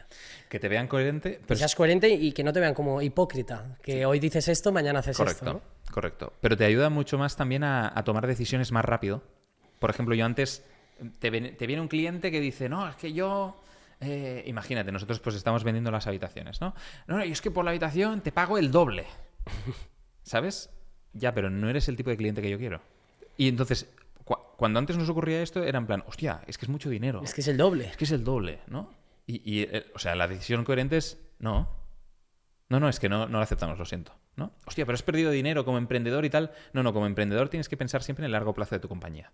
Siempre. O sea, todas las decisiones tienen que ser largoplacistas. Y la coherencia te ayuda mucho a eso. Y te ayuda mucho también a entender que, por ejemplo, ser coherente con la vida que has elegido. Yo he elegido ser emprendedor de una startup, que es una cosa como una especie de cohete que arranca el primer día y no está acabada de construir. Entonces tienes que irme construyendo en el camino y se van a romper cosas. Entonces yo a veces llego a la oficina y cada día hay problemas y cada día hay fuegos. No me puedo enfadar. Tengo que ser coherente con mi decisión. ¿Sabes? Es en plan, puedo decir un segundo, me cago en Dios, ¿no? Pero al otro segundo es en plan, vale, Uri, tranqui, tú lo has elegido. Sé coherente con lo que has elegido, ponemos solución aquí y seguimos avanzando. A todos tienen sus pros y contras. Por haber elegido esto vas a ganar muchas cosas que también vas a perder otras. Sí. Pero la coherencia. Importante. Sí. Pues Sí, nada, sí. Uri, brutal. Mil gracias. Creo que ha sido una buena charla. Espero que la gente haya aprendido algo. Seguro que sí. Espero que sí. Así que nada, espero que os haya gustado mucho el episodio y nos vemos en la próxima. Let's go. Chao.